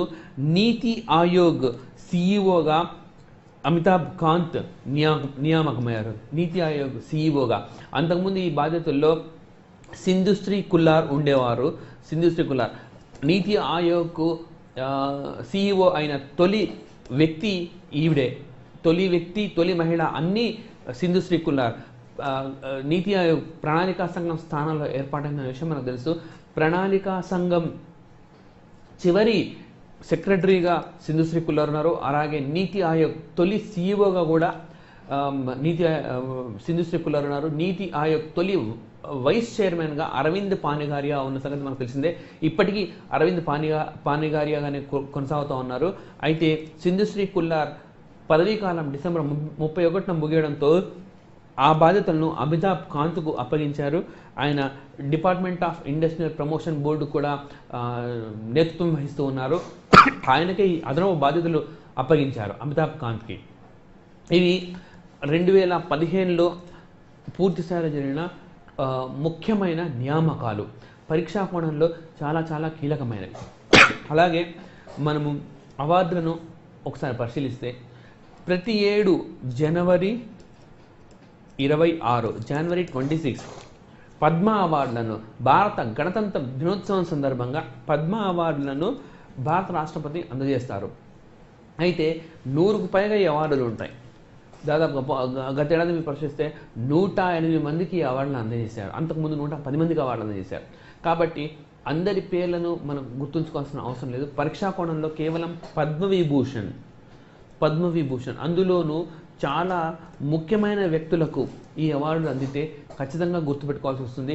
2015లో వచ్చిన అవార్డులు. అయితే ఇక్కడి నుంచి జరగబోయే పరీక్షకు సంబంధించి 2016లో వచ్చే అవార్డులు చాలా కీలకంగా మనము చూడాల్సి ఉంటుంది. అయితే ప్రతి వారం ఈ కౌటిల్య కెరీర్స్లో కరెంట్ అఫైర్స్ అప్డేట్ చేస్తాం. ఇక్కడ నుంచి మీకు అంతకుముందు జరిగిన సోమవారం నుంచి శనివారం ఆదివారం దాకా జరిగిన పరిణామాలు, వార్తల్లో వ్యక్తులు, జాతీయ వార్తలు, అంతర్జాతీయ వార్తలు, సైన్స్ అండ్ టెక్నాలజీ, క్రీడలు, ఆర్థిక రంగము, భారత్ విదేశీ సంబంధాలు, ఇలా సెక్షన్ వారీగా మొత్తం ఆ వీక్లో జరిగిన పరిణామాలను మేము అందిస్తాం వారంగా. On weekly basis you will get the update news coverage. అయితే కాబట్టి 2016లో వచ్చే అవార్డులను ఎలాగైనా ఆ తర్వాత వారం అప్డేట్ చేస్తాం. అయితే 2015లో ఇచ్చిన అన్ని అవార్డులను ఒక రివ్యూగా ఇక్కడ పరిశీలిస్తున్నాం. అయితే పరీక్షా కోణంలో ఇక్కడి నుంచి జరిగే పరీక్షా కోణం మాత్రం ఈ పద్మ అవార్డులు అంత ఇంపార్టెంట్ కాదని చెప్పొచ్చు. అయినప్పటికీ భారతీయ జనతా పార్టీ సీనియర్ నాయకుడు ఎల్కే అద్వానీ కూడా 2015 జనవరి 26న పద్మవిభూషణ్ పొందిన 9 మందిలో ఒకరు. అంటే 2015లో మొత్తం పద్మవిభూషణ్ అవార్డులు 9 మంది ప్రకటించారు. ఈ పద్మవిభూషణ్ అవార్డు పొందిన వారే మనకి పరీక్షా కోణంలో చాలా ఇంపార్టెంట్. మిగతా అవార్డులు అంటే సంఖ్య చాలా ఎక్కువ ఉంటుంది కాబట్టి వాటిని గుర్తుంచుకోవడం కష్టం, నేర్చుకోవాల్సిన అవసరం కూడా లేదు. అయితే తెలుగు వారిని ఖచ్చితంగా గుర్తుపెట్టుకోవాలి. పద్మ అవార్డు కావచ్చు, పద్మవిభూషణ్ కావచ్చు, పద్మభూషణ్, పద్మశ్రీ, ఈ 3 కేటగిరీస్లో తెలుగు వాళ్ళు అవార్డులు ఖచ్చితంగా గుర్తుపెట్టుకోవాలి. అలాగే తెలుగు వాళ్ళు ఇన్ ది సెన్స్ వాళ్ళు ఆంధ్రప్రదేశ్ వాళ్ళు కావచ్చు, లేదా తెలంగాణకు సంబంధించిన వ్యక్తులు కావచ్చు, ఆయా రాష్ట్ర ప్రభుత్వాలు నిర్వహించే పోటీ పరీక్షలకి అవి చాలా కీలకం. కాబట్టి తెలుగు వారందరినీ ఏ కేటగిరీలో ఉన్నా వాళ్ళు ఎక్కువ సంఖ్యలో ఉండరు, కాబట్టి వాళ్ళని ఖచ్చితంగా గుర్తుపెట్టుకోవాలి. వాళ్ళతో పాటు పద్మ విభూషణ్ అంటే పద్మ అవార్డుల్లో అతిపెద్దది. భారతదేశంలో పౌర అవార్డులకు సంబంధించి 2వ స్థానంలో ఉంది. తొలి స్థానము మనకు తెలిసిందే, భారతరత్న తొలి స్థానం ఉంది. అలాగే 2వ స్థానంలో పద్మ విభూషణ్ ఉంటుంది, సెకండ్ హైయెస్ట్ సివిలియన్ అవార్డు అని చెప్తాం. ఈ పద్మ విభూషణ్ పొందిన వారిని మాత్రం ఖచ్చితంగా గుర్తుపెట్టుకోవాల్సి ఉంటుంది. అలాగే గత ఏడాది మీరు పరిశీలిస్తే భారత బీజేపీ నాయకులు ఎల్కే అద్వానీ ప్రస్తుతం లోక్సభ సభ్యులుగా ఉన్నారు. మొత్తం ప్రస్తుతం ఉన్న పార్లమెంట్ సభ్యుల్లో ఆయనే ద సీనియర్ మోస్ట్ అని చెప్పొచ్చు. అలాగే మైక్రోసాఫ్ట్ వ్యవస్థాపకులు బిల్ గేట్స్, ప్రముఖ నటుడు అమితాబ్ బచ్చన్, దిలీప్ కుమార్ గారికి ఇటీవలే వారి ఇంట్లో బహుకరించడం జరిగింది. ఆయన వయసు రీత్యా ఆయన సంబరానికి హాజరు కాలేకపోయారు. అందుకని ఇటీవలే భారత ఆర్థిక మంత్రి అరుణ్ జైట్లీ ఆయన ఇంటికి వెళ్ళి ఈ అవార్డును అందజేశారు. అలాగే పంజాబ్ ముఖ్యమంత్రి ప్రకాష్ సింగ్ బాదల్ ఈ అవార్డును దక్కించుకున్నారు. మంజుల్ భార్గవ గణిత మేధావిగా అని చెప్తాం. గణితంలో నోబెల్ ప్రైజ్గా చెప్పే ఒక ప్రైజ్ను కూడా మంజుల్ భార్గవ గతంలో గెలుచుకున్నారు. ఆయన కూడా ఈ అవార్డు గెలుచుకున్నారు. అలాగే జుంపాలహరి డిఎస్సి ప్రైజ్ అని దీనికి మరో పేరు. జుంపాలహరి రచయిత. అలాగే ఈ లిటరేచర్ ప్రైజ్ ఇది ప్రతి ఏడాది రాజస్థాన్లోని జైపూర్లో లేదా ఇంకో చోట సాధారణంగా ఇది జైపూర్లోనే సమావేశం నిర్వహిస్తుంటారు. ఒక సాహిత్య వేదికగా దీన్ని చెప్పొచ్చు. ఇందులో జుంపాలహరి ద లో ల్యాండ్ అనే పుస్తకం రాసినందుకు గాను అవార్డు దక్కించుకున్నారు. సో ఈ అవార్డుకు సంబంధించి ముఖ్యంగా జనవరి 2వ వారం లేదా 3వ వారంలో 2016లో కూడా ఖచ్చితంగా సమావేశం జరుగుతుంది. ఆ అవార్డు రాబోయే పోటీ పరీక్షలకు మాత్రం చాలా కీలకంగా మనం చెప్పొచ్చు. ఇది కొత్త అవార్డు ఎప్పుడైతే వస్తుందో ఈ అవార్డుకి అంత ప్రాధాన్యం ఉండదు. అయితే ఇది రివ్యూ క్లాస్ అయినందున మొత్తం అవార్డులను మేము అందిస్తూ ఉన్నాం. అలాగే అరుంధతి సుబ్రహ్మణ్యం, ఖుష్వంత్ సింగ్ భారత్ పాకిస్తాన్ సంబంధించి ఎన్నో ఆయన వ్యాసాలను ఎన్నో రాసిన ప్రముఖ రచయిత. ఆయన పేరు మీదుగా ఏర్పాటు చేసిన అవార్డును అరుంధతి సుబ్రహ్మణ్యం ఈసారి గెలుచుకున్నారు. నిజానికి ఈ అవార్డును ఈ సంవత్సరమే ఏర్పాటు చేశారు. ఈ సంవత్సరం అంటే 2015లో ఏర్పాటు చేశారు. ఈ ఏర్పాటు చేశాక తొలి గ్రహీత, ఈ అవార్డుకు సంబంధించి తొలి గ్రహీత అరుంధతి సుబ్రహ్మణ్యం. కాబట్టి ఈ అవార్డు ఈ ఏడాది జరిగే పోటీ పరీక్షల్లోనూ ఇది చాలా ఇంపార్టెంట్ అని చెప్పొచ్చు. ఎందుకనంటే ఖుష్వంత్ సింగ్ పేరు మీదుగా అవార్డు పొందిన తొలి వ్యక్తి అని చెప్పి ప్రశ్న వస్తే అరుంధతి సుబ్రహ్మణ్యం. ఇప్పుడు 2016లో కూడా దీనికి సంబంధించి కొత్త అవార్డు ఎవరో పేరు ప్రకటిస్తారు. The new recipient will be declared sooner or later. అయితే అయినప్పటికీ ఇది ఇంపార్టెంట్. ఇంతకుముందు మీరు చెప్పినట్టు డిఎస్సి లిటరేచర్ ప్రైజ్ ఈ సంవత్సరం జరగబోయే పరీక్షలకి ఎప్పుడైతే కొత్త అవార్డు ప్రకటన వస్తుందో అప్పుడు అది ఇంపార్టెంట్ కాకపోవచ్చు. కానీ అరుంధతి సుబ్రహ్మణ్యం అన్నది ఈ సంవత్సరం కొత్తగా అవార్డు ప్రకటించినప్పటికీ అది చాలా ఇంపార్టెంట్. ఎందుకంటే ఇక్కడ ఆ అవార్డు పొందిన తొలి గ్రహీత అరుంధతి సుబ్రహ్మణ్యం. అలాగే మనకు ముందు మరొక అవార్డు కూడా వచ్చింది, సుశాంక్ ప్రైజ్ అని వచ్చింది. ఇది కూడా ఇలాంటి నేచర్ ఉంది. నెక్స్ట్ సైరస్ పూనావాలా, భారతదేశం సంబంధించి ఈ బయోలాజికల్ సైన్సెస్లో రీసెర్చ్ చేస్తూ ఉంటారు. ఆయన చాలా పెద్ద సంస్థకి నేతృత్వం వహిస్తున్నారు. అలా సిరమ్ ఇన్స్టిట్యూట్ ఆఫ్ ఇండియా చైర్మన్గా ఆయన ఉన్నారు. బయో టెక్నాలజీ రీసెర్చ్ స్కాలర్గా చెప్పొచ్చు ఆయన్ని. ఆయన ఎంటర్ప్రెన్యూర్ ఆఫ్ అవార్డు ఉంది. ఈ అవార్డు రావడానికి కారణం కూడా అతి తక్కువ ధరలు, చాలా ఖరీదుగా ఉండే వ్యాక్సిన్లను చాలా తక్కువ ధరకు రూపొందించి, అంటే సామాన్యులకు కూడా అందుబాటులో ఉండేట్టుగా వ్యాక్సిన్లను రూపొందించే దిశగా పరిశోధన చేసినందుకు, పరిశోధనను ప్రోత్సహించినందుకు గాను ఈయనకు ఈ అవార్డు దక్కింది. అలాగే అమర్త్య సేన్ భారతదేశం తరఫున నోబెల్ బహుమతి పొందిన తొలి ఆర్థికవేత్త. ద వెల్ఫేర్ ఎకనామిక్స్ అనే పుస్తకానికి ఆయన నోబెల్ బహుమతి పొందారు 1990 దశకంలో. 1998వ సంవత్సరంలో ఆయన నోబెల్ అవార్డును పొందిన వ్యక్తి. అలాగే ఆయన నలంద విశ్వవిద్యాలయం, ఇటీవల నలంద విశ్వవిద్యాలయాన్ని పునఃప్రారంభించిన నలంద విశ్వవిద్యాలయానికి తొలి ఛాన్సలర్గా కూడా ఆయన పనిచేశారు. తొలి ఛాన్సలర్గా, ప్రస్తుతం ఆయన లేరు. కాకపోతే ఆయన తొలి ఛాన్సలర్గా పనిచేశారు. అలాగే UNDP united nations development programme రూపొందించిన HDI హ్యూమన్ డెవలప్మెంట్ ఇండెక్స్, ఈ హ్యూమన్ డెవలప్మెంట్ ఇండెక్స్ రూపకల్పనలో కీలక పాత్ర పోషించిన భారతీయుడు డాక్టర్ అమర్త్య సేన్. అలాగే ఆయన ఆర్థిక వ్యవస్థకు సంబంధించి ఎన్నో కీలకమైన పదవులను నిర్వహించారు. ప్రస్తుతం వివిధ విశ్వవిద్యాలయాల్లో అధ్యాపక వృత్తిని చేపట్టారు. ఆయన చార్లెస్ మేనార్డ్ కీన్స్ అవార్డును గెలుచుకున్నారు.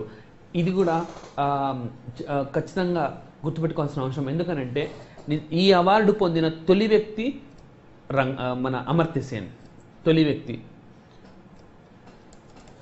నిజానికి జనవరి మాసం అయినందున త్వరలో ఈ అవార్డు పొందిన మరో కొత్త వ్యక్తి ఈ అవార్డు ఖచ్చితంగా ప్రకటిస్తారు. అయినప్పటికీ అమర్త్య సేన్ మనకు చాలా ఇంపార్టెంట్. ఎందుకంటే ఈ అవార్డు పొందిన తొలి వ్యక్తి ఈయననే, తొలి భారతీయుడు మాత్రమే కాదు, తొలి వ్యక్తి. ఈ అవార్డును ఏర్పాటు చేసింది 2015 సంవత్సరంలో. కాబట్టి ఇది ఎప్పటికీ గుర్తుంచుకోవాల్సి వచ్చు. అలాగే టెస్సీ థామస్ ఇదవరిది. భారత రక్షణ పరిశోధనలో ఎంతో పేరు సంపాదించారు వీళ్ళు. ముఖ్యంగా టెస్సీ థామస్ భారత క్షిపణి అగ్ని 4 ప్రాజెక్ట్ డైరెక్టర్ కూడా వ్యవహరించారు. అగ్ని 4కి ప్రాజెక్ట్ డైరెక్టర్ టెస్సీ థామస్. క్షిపణి పుత్రిక కూడా అగ్నిపుత్రికగా ఆమెకు పేరుంది. అగ్నిపుత్రిక పేరుగాంచిన ఆమె ఈ సంవత్సరం నాయుడమ్మ అవార్డును గెలుచుకున్నారు. నాయుడమ్మ ప్రొఫెసర్ ఎలవర్తి నాయుడమ్మ పేరు మీదుగా ఏర్పాటు చేసిన అవార్డే నాయుడమ్మ అవార్డ్. ఆయన మన ఆంధ్రప్రదేశ్ రాష్ట్రంలో జన్మించి ఈ కెమికల్ ఇంజనీరింగ్ అనే సబ్జెక్ట్లో నిపుణులైన వ్యక్తి డాక్టర్ ఎలవర్తి నాయుడమ్మ అనుకోకుండా ఒక విమాన ప్రమాదంలో మరణించారు. ఆయన మరణానంతరం ఈ అవార్డును ఏర్పాటు చేశారు. 1986లో ఈ అవార్డును ఏర్పాటు చేశారు. Professor Yelavarthy Nayudamma, chemical engineer, famous chemical engineer. He met an aeroplane accident and died. So after his death this award was institutionalised, award was established. అయితే ప్రతి ఏడాది ఈ అవార్డును ప్రకటిస్తుంటారు. ఈ ఏడాది టెస్సీ థామస్, గీతావర్ధన్, ముఖ్యంగా టెస్సీ థామస్ అగ్ని 4కి ప్రాజెక్ట్ డైరెక్టర్గా ఉన్నారు. అగ్ని పుత్రికగా కూడా ఆమెకు పేరుంది. ఆవిడ ఈసారి ఈ అవార్డును దక్కించుకున్నారు. అలాగే పూర్ణేడు దాస్గుప్తా, అమెరికాలో chemical society division of chemical award. Okay, so భారతదేశం తరఫున ఈయన ఈ అవార్డు భారతదేశం తరఫున అంటే ప్రపంచంలో ఉండే శాస్త్రవేత్తలకు అందరికీ ఇచ్చే అవార్డు ఈసారి భారతీయుడికి దక్కింది. ఈ ఆర్సెనిక్ స్థాయిని కనుగొనేందుకు, నీటిలో ఆర్సెనిక్ ఉండడం ఒక డేంజర్గా పనిచేస్తారు. With the increasing levels of arsenic threat to the health of the person who consumes that water. So ఈ ఆర్సెనిక్ స్థాయిని కనుగొనేందుకు ఈ పరికరం చాలా సులువుగా ఆపరేట్ చేయొచ్చు. సో ఇంతకుముందు పరికరాలు లేవని కాదు, ఉన్నాయి. But that new invention that was made by Purnendu Dasgupta was very easy to find out the levels of the arsenic in the water. అంటే చాలా సులభంగా ఆర్సెనిక్ స్థాయిని కనుగొనే పరికరాన్ని కనిపెట్టినందుకు గాను ఆయనకు ఈ అవార్డు దక్కింది. అలాగే పొహాంబా, నమీబియా అధ్యక్షుడు. ఈ ఏడాది ఆయనకి కేవలం ఆఫ్రికా వాళ్ళకు మాత్రం ది మొబాహిమ్ Ibrahim prize innovative in administration, పరిపాలనలో కొత్త పుంతలు తొక్కించడం, అలాగే పరిపాలనను కొత్త స్థాయికి తీసుకెళ్ళడం, పరిపాలనతో ప్రజలకు మేలు చేసే విధానాలను కనిపెట్టడం. ఈ అంశం పైన అవార్డు కేవలం ఆఫ్రికా వాళ్ళకి ఇచ్చే అవార్డు ఇది, ది ఇబ్రాహిం ప్రైజ్ అన్నది. దీన్ని ఆయన గెలుచుకున్నారు. ఆఫ్రికా ఖండంలో దీన్ని ప్రతిష్టాత్మక అవార్డుగా పరిగణిస్తారు. ఎట్లయితే మనం భారతదేశంలో భారతరత్న అవార్డు కావచ్చు, లేకపోతే ప్రపంచంలోని నోబెల్ బహుమతులు కావచ్చు, ఇలా కొన్ని ప్రతిష్టాత్మకమైన అవార్డులు ఉంటాయి. అలా ఆఫ్రికా ఖండంలో ఈ అవార్డును ప్రత్యేకంగా చెప్పుకోవాల్సి ఉంటుంది. ఈ అవార్డును ఈసారి ఈ నమీబియా మాజీ అధ్యక్షుడు పొహంబా గెలుచుకున్నారు. ఇంతకుముందు చెప్పినట్టు పరిపాలనలో వాళ్ళకి ఇది ఇస్తారు. స్మృతి ఇరానీ, ఇది కూడా గత కొంతకాలంగా స్మృతి ఇరానీ వార్తల్లో ఉన్నారు. ఈమె భారతదేశ HRD minister, human resource development, మానవ వనరుల శాఖ మంత్రిగా ఉన్నారు. అలాగే ఈవిడ ఎన్నికైన తర్వాత ఈవిడ ఎడ్యుకేషన్ క్వాలిఫికేషన్ సంబంధించి కొంత గందరగోళ పరిస్థితి వచ్చింది. అఫిడవిట్స్, ఈమె సమర్పించిన అఫిడవిట్స్కి సంబంధించి చాలామంది అబ్జెక్షన్స్ రైజ్ చేశారు. 2009 ఎలక్షన్స్లో సమర్పించిన అఫిడవిట్కి, అంటే ఎన్నికల్లో పోటీ చేయడానికి ముందుగా అఫిడవిట్ సమర్పించాల్సి ఉంటుంది. అలా 2009లో సమర్పించిన అఫిడవిట్లో 2014లో సమర్పించిన అఫిడవిట్లకు సంబంధించి కొన్ని డైవర్స్ పాయింట్స్ని కొంతమంది కాంగ్రెస్ నాయకులు లేకపోతే ఇతర ప్రతిపక్షాలు వాళ్ళు బయటికి తీశారు. స్మృతి ఇరానీ రాహుల్ గాంధీకి వ్యతిరేకంగా మన రాహుల్ గాంధీ ఎక్కడి నుంచి అమేథీ నుంచి పోటీ చేశారు, రాయ్బరేలీ నుంచి పోటీ చేశారు. అక్కడ కూడా ఈవిడ పోటీ చేసి ఓడిపోయారు. అయితే tough fight she has given to the Rahul Gandhi. Smriti Irani ఈడ యంగ్ గ్లోబల్ లీడర్ ఫ్రమ్ అవార్డుని ఈ సంవత్సరం గెలుచుకున్నారు. వరల్డ్ ఎకనామిక్ ఫోరం ఈ అవార్డును ప్రకటించింది. వరల్డ్ ఎకనామిక్ ఫోరం అంటే స్విట్జర్లాండ్లోని జెనీవా కేంద్రంగా ఈ సంవత్సరం పనిచేస్తుంది. ప్రపంచ స్థాయిలో ప్రపంచంలో ఆర్థిక వ్యవస్థల్లో ఎన్నో సూచనలు సలహాలు ఇస్తూ ఉంటుంది. ఒక ప్రైవేట్ సంస్థ అయితే ప్రైవేట్ సంస్థ అయినప్పటికీ ఆర్థిక అంశాలకు సంబంధించి ఇది ఇచ్చే రిపోర్ట్లు కానీ ఇది ఇచ్చే నివేదికలు కానీ ఇది నిర్వహించే సమావేశాలకు కానీ చాలా ప్రాధాన్యం ఉందని ప్రపంచ దేశాల్లో చాలా ప్రాధాన్యం ఉందని చెప్పవచ్చు. 1975లో ఈ సంస్థ ఏర్పడింది. వరల్డ్ ఎకనామిక్ ఫోరం ప్రతి ఏడాది జనవరి 4వ వారంలో చివరి వారం అంటే దాదాపుగా జనవరి 22 నాడు స్టార్ట్ అయ్యి జనవరి 30th కాలంలో ఒక సమావేశాలు నిర్వహిస్తుంది. సమావేశాలు కానీ దాదాపుగా ప్రపంచ దేశంలోని అన్ని దేశాల ఆర్థికవేత్తలు అలాగే ప్రపంచంలో ఆయా కేంద్ర బ్యాంకుల గవర్నర్లు, భారతదేశం తీసుకుంటే రిజర్వ్ బ్యాంక్ గవర్నర్ అంటే ఆర్థిక వ్యవస్థల్లో కీలక పాత్రలు పోషిస్తున్న వ్యక్తులు, ఆర్థిక మంత్రులు కావచ్చు లేకపోతే వాణిజ్య శాఖ మంత్రులు, అలాగే కేంద్ర బ్యాంకుల అధిపతులు, అలాగే ప్రముఖ పారిశ్రామికవేత్తలు ఈ సమావేశానికి కూడా హాజరవుతారు. ప్రముఖ పారిశ్రామికవేత్తలు రిలయన్స్ ఫ్యామిలీస్ కావచ్చు, ఇన్ఫోసిస్ ఫ్యామిలీస్ కావచ్చు, మైక్రోసాఫ్ట్ వ్యవస్థాపకులు కావచ్చు, ఫేస్బుక్ వ్యవస్థాపకులు కావచ్చు, గూగుల్, ఇలా చెప్పుకుంటూ పోతే అన్ని వ్యవస్థలు దాదాపుగా ఇంత పెద్ద సమావేశం మరొకటి ఉండదని చెప్పడంలో అతిశక్తి ఏం లేదు. అలా వరల్డ్ ఎకనామిక్ ఫోరం ఇచ్చే అన్ని నివేదికలకు చాలా ఇంపార్టెన్స్ ఉంటుంది. పోటీ పరీక్షలకు సంబంధించి చాలా ఇంపార్టెన్స్ ఉంటుంది. అలాగే ఈ వరల్డ్ ఎకనామిక్ ఫోరం ఇచ్చే అవార్డుని ఈసారి భారత మానవ వనరుల శాఖ మంత్రి స్మృతి ఇరానీ గెలుచుకున్నారు. అలాగే రాజేంద్ర సింగ్ వాటర్ మ్యాన్గా ఈయనకు పేరుంది. వాటర్ మ్యాన్ నీటి సంరక్షణకు సంబంధించి సూచనలు సలహాలు ఇస్తూ ఉంటారు. రాజస్థాన్ ఎడారి ప్రాంతమైన రాజస్థాన్లోనే వాటర్ కన్జర్వేషన్ టెక్నిక్స్ని డెవలప్ చేసి ఎన్నో పరిశోధనలు చేసి ఆయన ఎంతో పేరు గడించారు. సో రాజేంద్ర సింగ్ ఈసారి స్టాక్ హోమ్ వాటర్ ప్రైజ్ అవార్డును గెలుచుకొని వార్తల్లో నిలిచారు. సో ఈ అవార్డు ప్రకటన దాదాపుగా జూన్ జూలై మాసంలో వచ్చినప్పటికీ అక్టోబర్ నవంబర్ మాసంలో ఆయన ఈ అవార్డును తీసుకున్నారు. So very very important question for the examination point of view. Rajendra Singh water man of India ఎవరు అని అంటే రాజేంద్ర సింగ్ అని చెప్పాల్సి ఉంటుంది. అలాగే శశి కపూర్, ఈ కపూర్ ఫ్యామిలీస్ భారతదేశ బాలీవుడ్ సినీ రంగాన్ని దాదాపుగా శాసిస్తూ ఉంటాయి. తరతరాలుగా వాళ్ళు కేవలం సినిమా వృత్తిలోనే ఆధారపడి ఉన్నారు. ఈ కపూర్ ఫ్యామిలీలోంచి ఇప్పటికే దాదాపుగా ముగ్గురికి దాదాసాహెబ్ ఫాల్కే అవార్డు వచ్చింది. 4వ వ్యక్తిగా శశి కపూర్ని మనం చెప్పుకోవచ్చు. దాదాసాహెబ్ ఫాల్కే అవార్డును ఆయన గెలుచుకున్నారు. నిజానికి అవార్డు తీసుకోలేని పరిస్థితులలో, అనారోగ్యాలు తీసుకునే పరిస్థితుల్లో ఉంటే కేంద్ర ప్రభుత్వం కేంద్ర హోంశాఖ మంత్రి రాజ్నాథ్ సింగ్ ఆయనకు స్వయంగా వాళ్ళ ఇంట్లోనే అందజేశారు. అలాగే అఖిల్ శర్మ రచయితలకు అందించే ఒక ప్రముఖమైన అవార్డు ఆయన గెలుచుకున్నారు. ఫోలియో బుక్ ప్రైజ్, దీన్ని ఫ్యామిలీ లైఫ్ అనే పుస్తకం రాసినందుకు గాను అఖిల్ శర్మ ఈ అవార్డును ఆయన సొంతంగా చేసుకున్నారు. ఫోలియో సొసైటీ లిటరేచర్స్ వరల్డ్ లిటరేచర్స్లో చేసిన వాళ్ళందరికీ ఈ అవార్డ్స్ ఇస్తూ ఉంటుంది. సో ఈసారి ఆ జ్యూరీ ఏదైతే ఉందో ఎంపిక చేసిన జ్యూరీ అఖిల్ శర్మను ఎంపిక చేసిందని చెప్పొచ్చు. అలాగే రజనీ గణేష్ పిల్లై ఒక ఆటతో సృజనాత్మకంగా బోధన చేయడం అన్నది చాలా తక్కువ మంది చేస్తుంటారు. బోధనలో సృజన, క్రియేటివిటీ అంటే స్టూడెంట్స్ లెర్నింగ్ కేపబిలిటీస్ని అర్థం చేసుకొని వాటికి క్రియేటివ్గా కాన్సెప్ట్స్ను వాళ్ళు సంగ్రహించేలా చెప్పడం అనేది క్లిష్టమైన పని అని చెప్పొచ్చు. సో అందులో బప్ప అనే ఒక కొత్త టెక్నిక్ క్రియేట్ చేయడం ద్వారా ఒక టీచింగ్ రెవల్యూషన్ తీసుకొని వచ్చిన రజనీ గణేష్ పిల్లైకి అంతర్జాతీయ స్థాయి గుర్తింపు వచ్చింది. ఆయనకు Peltier award for innovation in teaching అనే అవార్డు దక్కింది. చాలా కీలకమైన అవార్డుగా మనం చెప్పొచ్చు ఈ అవార్డుని. This is for the developing of the technique of బప్ప. సో డైరెక్ట్గా ఈ ప్రశ్న who among the following has got Peltier award for innovation teaching అని అడగవచ్చు, లేదా ఇన్నోవేషన్ టీచింగ్లో ఈ అవార్డు ఏదైనా అడగవచ్చు, లేదా ఇన్నోవేషన్ టీచింగ్లో అవార్డు పొందిన గణేష్ పిల్లై రూపొందించిన కొత్త టీచింగ్ టెక్నిక్ ఏదైనా వచ్చు, దాన్ని బప్ప టెక్నిక్ అని చెప్పాలి. అలాగే సిఎన్ఆర్ రావు, మనం ఈయన పేరు కూడా పెద్దగా పరిచయం చేయాల్సిన అవసరం లేదు. భారతదేశం చెందిన చాలా ప్రముఖ శాస్త్రవేత్త. దాదాపుగా maximum awards so far he got. Bharat Ratna 2014లో భారతరత్న అవార్డును గెలుచుకున్నారు.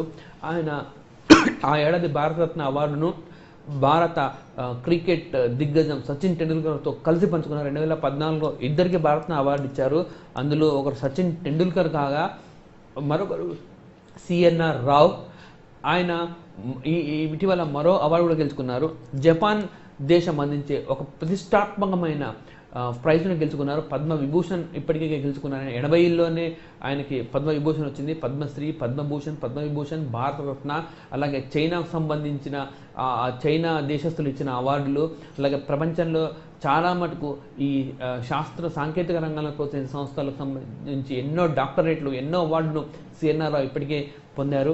ప్రస్తుతం జపాన్కు చెందిన జపాన్ దేశం అత్యుత్తమ పోరావాడికి ఇచ్చే అవార్డును ఆయన అందుకున్నారు.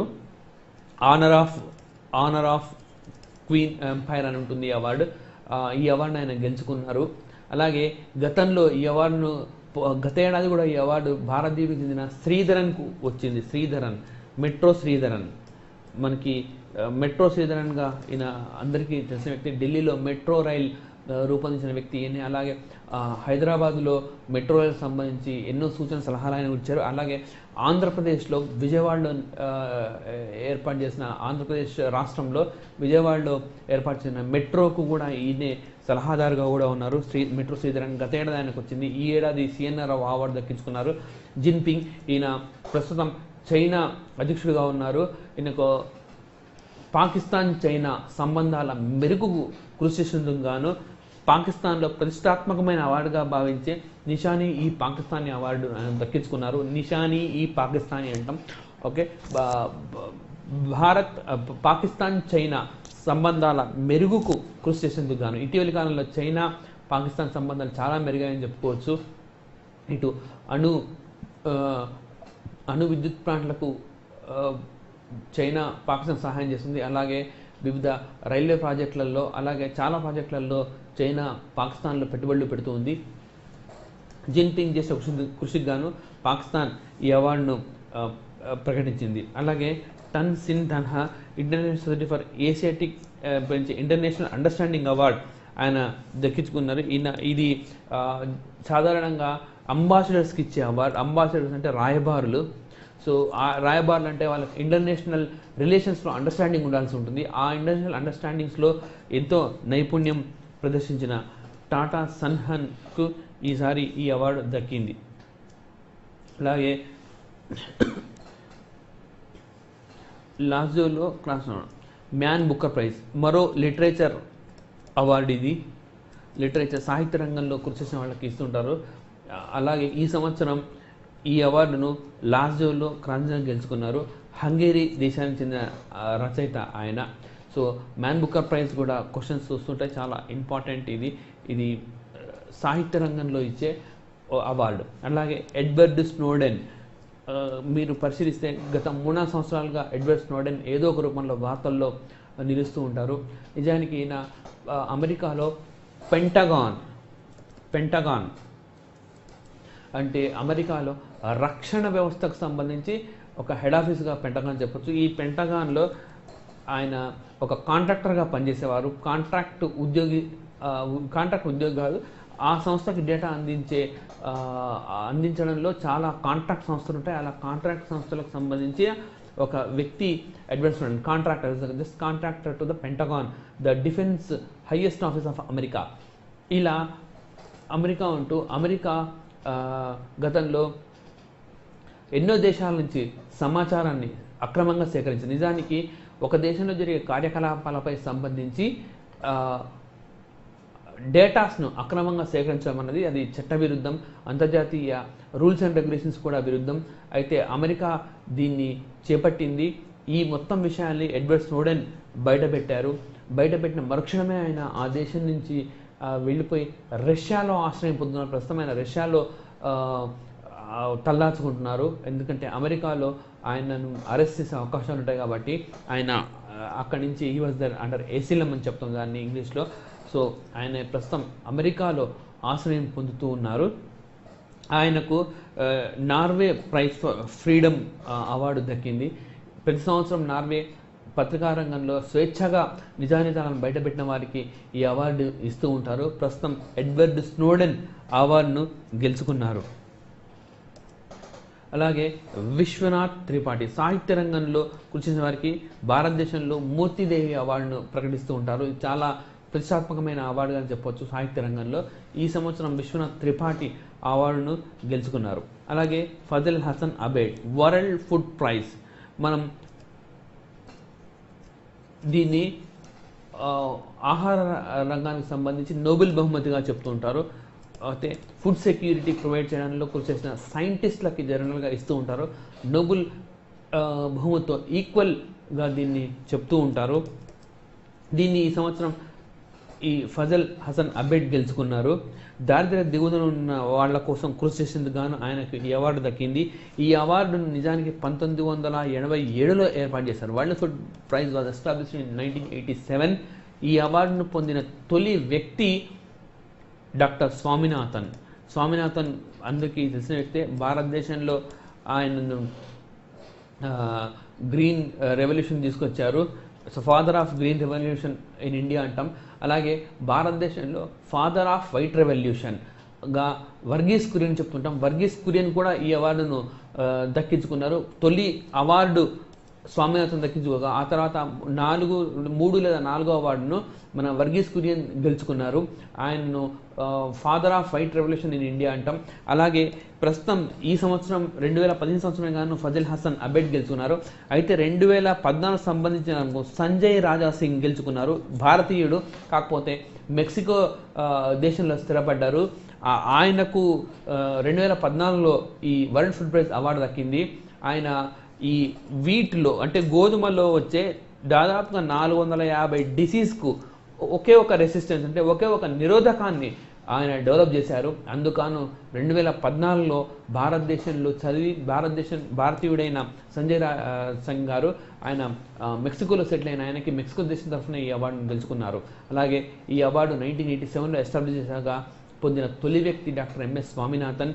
అలాగే ఇంతకుముందు చెప్పినట్టు వర్గీస్ కురియన్ కూడా ఈ అవార్డు గెలుచుకున్నారు. అలాగే తర్వాత చాలామంది భారతీయులు ఈ అవార్డును గెలుచుకున్నారు. అలాగే ఎన్హెచ్ రాజా ఫ్రాన్స్ దేశం ఇచ్చే అత్యున్నతమైన పురస్కారంని ఈసారి ఈయన గెలుచుకున్నారు. గతంలో కూడా ఫ్రాన్స్ ఇచ్చే బహుమతులను కొందరు భారతీయులు గెలుచుకున్నారు. ఆ విధంగా మనం దీన్ని చూడొచ్చు. నెక్స్ట్ హెలెనా డ్యూమా, జోర్జీ సాంపియా, ఇది సంయుక్తంగా వీళ్ళిద్దరు కలిసి ఏది మన నెల్సన్ మండేలా ప్రైజ్ ఇది తొలి అవార్డు ఈ సంవత్సరమే, అంటే 2015లోనే దీన్ని ఏర్పాటు చేశారు. ఇది యుఎన్ ఏర్పాటు చేసింది. ఈ అవార్డును ఏర్పాటు చేసిన సంస్థ యుఎన్. ప్రపంచ శాంతి కోసం ప్రయత్నం చేసే వాళ్ళకి, పోరాడే వాళ్ళకి ఈ అవార్డు ఇవ్వాలని ఐక్యరాజ్యసమితి నిర్ణయించింది. ఇందులో భాగంగా ఈ ఏడాది వీరిద్దరికి ఈ అవార్డును ప్రకటించారు. ఎవరు? హెలెనా డ్యూమే, జోర్డీ సాంపియోలు ఈ అవార్డును గెలుచుకున్నారు.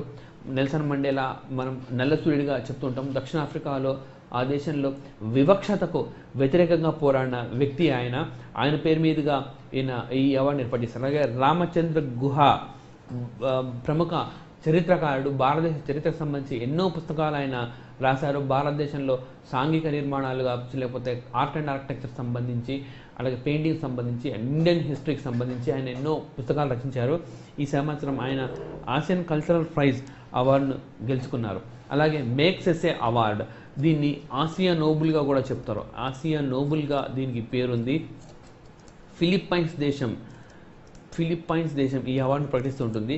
ఆసియా నోబుల్గా పేరుండి ఫిలిప్పైన్స్ ప్రకటించే మేక్స్ ఎస్ఏ అవార్డుని ఈసారి మన ఒక స్కామ్ను బయటికి తీసిన సంజీవ్ చతుర్వేదితో పాటు గూంజ్ అనే ఒక సంస్థకు, సంజీవ్ చతుర్వేది అనే వ్యక్తి ఈ స్కామ్ను బయటికి తీయడంలో, ఏదైతే మన భారతదేశంలో AIIMS మనం పేరు చెప్తున్నాం, AIIMS all India institute of medical సైన్స్లో ఒక చిన్నపాటి అవకతవకలు జరిగే అవకతవకలను ఎక్స్పోజ్ చేసేందుకు గాను సంజీవ్ చతుర్వేది, అలాగే స్వచ్ఛంద సంస్థ నిర్వహిస్తున్న అంశు గుప్తా ఈ అవార్డుకి ఎంపికయ్యారు. ఫిలిప్పైన్స్. నిజానికి మేక్సెస్ అవార్డు 6 మందికి ప్రకటిస్తారు, ప్రతి ఏడాది 6 మందికి ప్రకటిస్తారు. ఈ 6 మందిలో ఈ ఇద్దరు ఈ గత ఏడాది భారతీయులుగా మనం చెప్పుకోవచ్చు. గతంలో భారతదేశం సంబంధించి ఎంతోమంది వ్యక్తులు ఈ అవార్డు పొందారు. ప్రస్తుతం ఢిల్లీ ముఖ్యమంత్రిగా ఉన్న అరవింద్ కేజ్రీవాల్ ఈ అవార్డును గతంలో పొందారు. అలాగే కిరణ్ బేడీ కూడా ఈ అవార్డును గతంలో పొందిన వాళ్ళలో ఉన్నారు. అలాగే వీరప్ప మొయిలీ కాంగ్రెస్ లీడర్, కాంగ్రెస్ నాయకుడు, ఈయన ప్రముఖ రచయిత కూడా. కన్నడ భాషలో ఆయన శ్రీరామాయణ మహాన్వేషణ పుస్తకాన్ని రాసింది. కానీ సరస్వతి సమ్మాన్ భారతదేశంలో ఇస్తున్న అవార్డులో ప్రతిష్టాత్మకమైన అవార్డుల్లో ఇది కూడా ఒక ప్రతిష్టాత్మకమైన అవార్డుగా మనం చెప్పుకోవచ్చు. అలాగే రాజీవ్ గాంధీ ఖేల్ రత్న అవార్డు భారతదేశంలో క్రీడా అవార్డులకు సంబంధించి చాలా ప్రతిష్టాత్మకమైన అవార్డు. 2014 సంవత్సరానికి గాను ఈ అవార్డును సానియా మిర్జా, ప్రముఖ టెన్నిస్ క్రీడాకారిణి సానియా మిర్జా హైదరాబాద్ చెందిన సానియా మిర్జా గెలుచుకున్నారు. రాజీవ్ గాంధీ ఖేల్ రత్న అవార్డు దాదాపు 90వ దశకం నుంచి మనకు ఇస్తూ ఉన్నారు. ఈ అవార్డు పొందిన తొలి వ్యక్తి విశ్వనాథన్ ఆనంద్. అలాగే ఈ అవార్డు పొందిన తొలి క్రికెటర్ సచిన్ టెండూల్కర్. అలాగే ఈ సంవత్సరం అర్జున అవార్డును రోహిత్ శర్మ, అతనికి చెందిన పున్నమ్మ, బ్యాడ్మింటన్ క్రీడాకారుడు కాదంబరి శ్రీకాంత్ ఇలా గెలుచుకున్నారు. ద్రోణాచార్య అంటే స్పోర్ట్స్ ట్రైనర్స్కి ఇచ్చే అవార్డు ఈసారి రెజ్లింగ్ శిఖరుడు అనూప్ సింగ్ గెలుచుకున్నారు. ధ్యాన్ చంద్ అంటే ఇది హాకీ క్రీడాకారులకు ఇచ్చే అవార్డు. ఈసారి రోమియో జేమ్స్ ఈసారి అందుకున్నారు. నెక్స్ట్ వాలామర్తి, భారతదేశానికి ఈయన వాలామర్తి ప్రముఖ అణు పరిశోధన సంస్థలో పనిచేస్తారు. ఈయనకు డాక్టర్ ఏపీజే అబ్దుల్ కలాం పేరు మీదుగా ఏర్పాటు చేసిన అవార్డును అందించారు. నిజానికి వాలామర్తి అనే మహిళ. సో ఈ అవార్డు పొందిన తొలి మహిళ, తొలి వ్యక్తిగా కూడా మనం ఆమెనే చెప్పుకోవచ్చు. తమిళనాడు ప్రభుత్వం ఈ అవార్డును ఏర్పాటు చేసింది. డాక్టర్ ఏపీజే అబ్దుల్ కలాం మృతి చెందిన తర్వాత ఈ అవార్డును ఏర్పాటు చేశారు. ఈ అవార్డును ఆవిడ గెలుచుకున్నారు, వాలామర్తి గెలుచుకున్నారు ఈ ఏడాది. అలాగే విజయ్ సింగ్ ఠాకూర్, సింగపూర్కు చెందిన భారత్ హై కమిషన్ పనిచేస్తున్న ఈయన Asian of the year award అందుకున్నారు.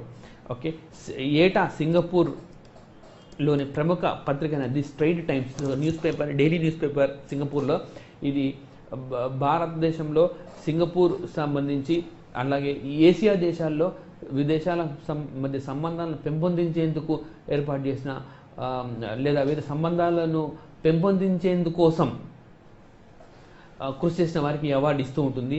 అందులో భాగంగా ఈయన గెలుచుకున్నారు. అలాగే మోరడుగు విజయ్ గుప్తా, ఈయన వ్యవసాయ శాస్త్రవేత్త. ఈ సంవత్సరం ఈయన మనకి సుహాంక్ ప్రైజ్ అని ఉంటుంది. సున్హాక్ శాంతి బహుమతి. నిజానికి ఇది శాంతి అంటే వరల్డ్ పీస్ ప్రైజ్ లేదా ప్రపంచ దేశాల్లో శాంతి కోసం ఏర్పాటు చేసిన వాళ్ళు కాదు, శాస్త్రవేత్తలకు అంటే తమ పరిశోధన ద్వారా ప్రపంచ శాంతికి దారితీసే వాళ్లకు ఇచ్చే అవార్డుగా వ్యవస్థాపక దేశమైన సౌత్ కొరియా రాజధాని సియోల్, సౌత్ కొరియా ఈ అవార్డును ఏర్పాటు చేసింది. ఈ అవార్డును పొందిన తొలి వ్యక్తి మోరడుగు విజయ్ గుప్తా, భారతీయుడు, ఆంధ్రప్రదేశ్ రాష్ట్రానికి చెందిన వ్యక్తి. మోరడుగు విజయ్ గుప్తాకు దక్కింది. నిజానికి ఈ అవార్డు కూడా ఈ సంవత్సరం మారే అవకాశం ఉందంటే కొత్త వ్యక్తికి ఇస్తారు. అయినప్పటికీ ఇది చాలా ఇంపార్టెంట్గా చెప్పొచ్చు, ఎందుకంటే ఈ అవార్డు పొందిన తొలి వ్యక్తి ఈయనే. అలాగే సతీష్ రెడ్డి గురించి మీకు ఆల్రెడీ చెప్పడం జరిగింది. గతంలో భారతదేశానికి ఈ రక్షణ శాఖ మంత్రికి, డిఫెన్స్ మినిస్టర్కి సలహాదారుగా డిఆర్డిఓ డైరెక్టర్ ఉండేవారు. అయితే ఇప్పుడు ఆ పదవిని విభజించారు. డిఆర్డిఓ డైరెక్టర్కు వేరొకరు ఉంటారు, అలాగే రక్షణ శాఖ మంత్రి సలహాదారుగా మరొకరు ఉంటారు. అలా నియామకమైన తొలి వ్యక్తి జిఎస్ రెడ్డి. ఈ సంవత్సరం ఆయన ఒక ప్రముఖమైన అవార్డును దక్కించుకున్నారు. సో రాయల్ సొసైటీ లండన్ వాళ్ళు అందించే ఇది పథకం కాదు, ఇది ఒక పథకం అంటే medal he got that medal this time Satish Reddy. అలాగే షేక్ హసీనా షేక్ హసీనా బంగ్లాదేశ్ ప్రస్తుతం ప్రధానమంత్రిగా ఉన్నారు. యుఎన్ పర్యావరణం అంటే ఎన్వైరన్మెంట్ ప్రొటెక్షన్ కోసం కృషి చేసే వారికి ఇచ్చే అవార్డును ఈ సంవత్సరం షేక్ హసీనా అందుకున్నారు. అలాగే శ్వేతా ప్రభాకరన్ 15 ఏళ్ల ఒక మహిళ ఒక స్వచ్ఛంద సంస్థను ఏర్పాటు చేసి ఆ సంస్థ ద్వారా ఎన్నో కార్యకలాపాలు నిర్వహిస్తున్న శ్వేతా ప్రభాకరన్కి అమెరికా వైట్ హౌస్ ఇచ్చే ఛాంపియన్స్ ఆఫ్ చేంజ్ అవార్డును ప్రకటించారు. అలాగే ఆక్విలా ఆసిఫీ ఓకే యుఎన్ఓ హ్యూమన్ రైట్స్కి ఇచ్చే రిఫ్యూజీ అవార్డు. రిఫ్యూజీ అంటే ఈ శరణార్థుల బాగు కోసం, శరణార్థుల కోసం పాటుపడే వారికి ఇచ్చే అవార్డును ఆఫ్ఘనిస్తాన్ దేశానికి చెందిన ఆక్విలా ఆసిఫీకి అందుకున్నారు. నిజానికి పాకిస్తాన్ నుంచి ఎంతోమంది బాలికలు అటు ఆఫ్ఘనిస్తాన్కి వెళ్ళడం, ఇక్కడ పాకిస్తాన్లో ఉగ్రవాదం మూలం కావచ్చు లేదా మరో కారణం చేత కావచ్చు, అటు పాకిస్తాన్ నుంచి ఆఫ్ఘనిస్తాన్ కోసం వెళ్ళే బాలికలు వారి చదువు కోసం ఎంతో కృషి చేస్తున్న ఆక్విలా ఆసిఫీ ఈ యుఎన్ రిఫ్యూజీ అవార్డును అందుకున్నారు. అలాగే విఎస్ అరుణాచలం భారతదేశంలో రక్షణ పరిషత్ సంస్థ ఇచ్చే లైఫ్ టైం అచీవ్మెంట్ అవార్డు గెలుచుకున్నారు. ఈయన రక్షణ శాఖ మంత్రికి గతంలో సలహాదారుగా పనిచేశారు. అలాగే భారత ఈ రక్షణ రంగంలో అవసరమైన అది మిసైల్స్కి సంబంధించి ఆయన ఎంతోసార్లు రీసెర్చ్ చేసిన వ్యక్తి. అలాగే కిరణ్ రిజ్జు మన హోమ్ మినిస్టర్కి సెకండ్ లెవెల్ ఉంటుంది. మన ఓకే ఈ భారత కేంద్ర రక్షణ శాఖకి సహాయ మంత్రిగా పనిచేస్తున్నారు. డిసాస్టర్ మేనేజ్మెంట్లో ఆయన చూపిన ప్రతిభగాన చొరవగాను అంటే డిసాస్టర్ అంటే విపత్తు తగ్గించడంలో చేసిన కృషికి గాను ఇటీవలి కాలంలో భారతదేశంలో పలు విపత్తులు సంభవించాయి. ఫైలిన్ కావచ్చు, మన ఒరిస్సా ఆంధ్రప్రదేశ్ తీరంలో వచ్చిన ఫైలిన్, ఆ తర్వాత తమిళనాడులో వచ్చిన తుఫాను అంటే చెన్నై నగరాన్ని వణికించిన తుఫాను, అలాగే భారతదేశంలో వచ్చిన ఈ డిసాస్టర్స్ను కోఆర్డినేటింగ్ చేయడంలో కీలక పాత్ర పోషించినందుకు గాను ఆయనకు disaster risk okay reduction champion అవార్డుని ఆయన ఇచ్చారు. అలాగే భారత రాష్ట్రపతి ప్రణబ్ ముఖర్జీ ఆయన కూడా ఈసారి ఒక ప్రైవేట్ సంస్థ నుంచి అవార్డును అందుకున్నారు. యూసీ బెర్క్లీ హ్యాజ్ అనే అవార్డు, ముఖర్జీ గరుడ్ అవార్డు అంటారు దాన్ని. అంతర్జాతీయ స్థాయిలో ఈ నాయకత్వ లక్షణాలకు సంబంధించి వాళ్ళు ఈ అవార్డు ఇస్తుంటారు, దాన్ని ఆయన గెలుచుకున్నారు. ఓల్గా నిజానికి అసలు పేరు లలితా కుమారి, మన ఆంధ్రప్రదేశ్ తెలుగు వారికి చెందిన రచయిత్రి. ఆంధ్రప్రదేశ్లో పుట్టారు, ప్రస్తుతం తెలంగాణ రాజధాని హైదరాబాద్లో ఉంటున్నారు. ఈమె ఒక మన సాహిత్య అకాడమీ అవార్డును గెలుచుకున్నారు. మన భారతదేశంలో సాహిత్య రంగానికి విశేష కృషి చేసే వాళ్ళకు గాను ఈ అవార్డు ఇస్తూ ఉంటారు. అందులో ఈవిడ ఈ సంవత్సరం ఎంపికయ్యారు. అలాగే ఈమెతో పాటు వేరే రాష్ట్రాలకు చెందిన దాదాపు 4 నుంచి 5 మందికి ఈ అవార్డుని ఇచ్చారు. అలాగే నోబెల్ బహుమతులు చాలా కీలకమైన బహుమతులు, పోటీ పరీక్షల రీత్యా కూడా చాలా కీలకమైన బహుమతులుగా మనం నోబెల్ బహుమతులు చెప్పొచ్చు. నోబెల్ బహుమతులను ప్రకటించే దేశం స్వీడన్.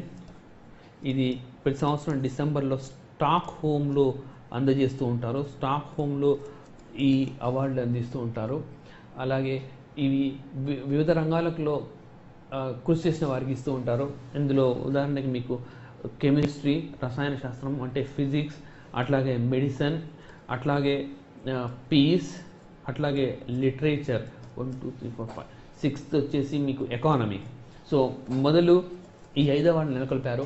6వ అవార్డు ఎకానమీ మాత్రం 1960 దశకంలో, ఇంకా స్పష్టంగా చెప్పాలంటే 1968లో ఈ ఎకానమీ అవార్డును, నోబెల్ అవార్డును ఎకానమీ రంగంలో ఏర్పాటు చేస్తారు. అంతకుముందు ఈ 5 రంగాలకు మాత్రమే ఇచ్చేవాళ్ళు. 1901 సంవత్సరం నుంచి ఈ అవార్డులు ఇస్తూ ఉన్నారు. భారతదేశానికి సంబంధించి కూడా వివిధ రంగాల్లో ఎంతోమంది ఇప్పటికీ అవార్డు గెలుచుకున్నారు.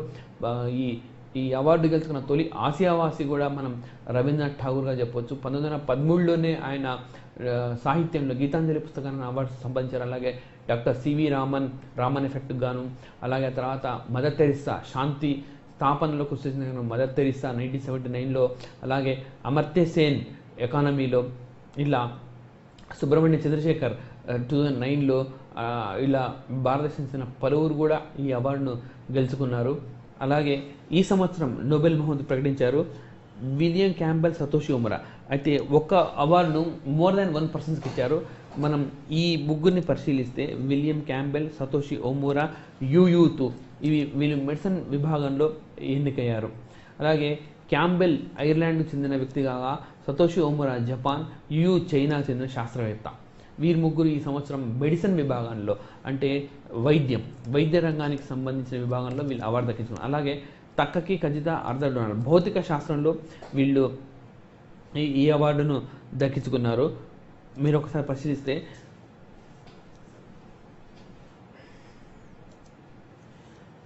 తక్కకి కజిత ఆర్థర్ డొనాల్డ్ భౌతిక శాస్త్రం, తక్కకి కజిత జపాన్ వాసి కాగా ఆర్థర్ డొనాల్డ్ కెనడాకు చెందిన వ్యక్తి. ఈ న్యూట్రినోకి సంబంధించి వీళ్ళు పరిశోధన చేశారు. న్యూట్రిలో ద్రవ్యరాశిని కలిగి ఉంటాయని వీళ్ళు నిరూపించారు. అందుకని ఈ అవార్డు వాళ్ళు గెలుచుకున్నారు. థోమస్ లిండాల్, పాల్ మాడ్రిచ్, అజిత్ సుంకార్ వీళ్ళు ముగ్గురికి కెమిస్ట్రీలో అవార్డు ఈసారి దక్కింది. ఈసారి ఈ ముగ్గురు దాని థోమస్ లిండాల్, పాల్ మాడ్రిచ్, అజిత్ సుంకార్ వీళ్ళు ముగ్గురు ఈ దఫా కెమిస్ట్రీలో అవార్డును దక్కించుకున్నారు. అలాగే అంగన్ డీటాస్ స్వెత్లానా అలెక్టివిజ్ ఈవిడ బెలారస్ చెందిన మహిళ. ఈవిడ నోబెల్ బహుమతి గెలుచుకున్న 14వ మహిళ. ఇంతకుముందు మొత్తం 13 మంది మహిళలు నోబెల్ అవార్డుని గెలుచుకున్నారు. అలాగే ఈ క్రమంలో ఈ అవార్డుని గెలుచుకున్న 14వ మహిళ ఈవిడ బెలారస్ చెందిన వ్యక్తి. ఈమె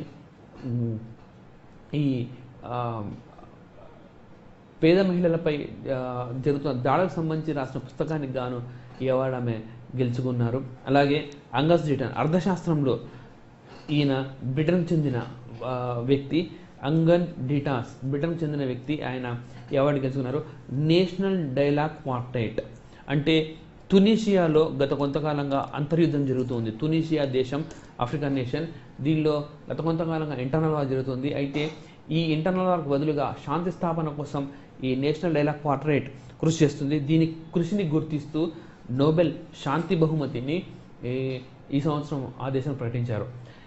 నోబెల్ శాంతి బహుమతికి సంబంధించి అభ్యర్థులు ఖచ్చితంగా గుర్తుంచుకోవాల్సిన అవసరం ఉంది. ఎందుకనంటే మళ్ళీ నెక్స్ట్ 2016 అవార్డ్స్ అక్టోబర్లో ప్రకటిస్తారు. మళ్ళీ డిసెంబర్లో అవార్డ్స్ అందజేస్తారు. అంటే 2016 అక్టోబర్ లోపు వరకు జరిగే అన్ని రకాల పోటీ పరీక్షలకు కూడా ఈ అవార్డులనే ప్రశ్నించే అవకాశం ఉంది. అలాగే నోబెల్ బహుమతులకు సంబంధించి ఖచ్చితంగా ఒక ప్రశ్న అన్ని పోటీ పరీక్షలు వస్తున్నందుకు ఖచ్చితంగా అభ్యర్థులు వీటిని గుర్తుంచుకోవాల్సిన అవసరం ఉంది. నెక్స్ట్ మన అంశంలో జాతీయ వార్తలు లేదా ఆర్థిక అంశాల్లో ఇయర్ రివ్యూలో కలుద్దాం. Thank you.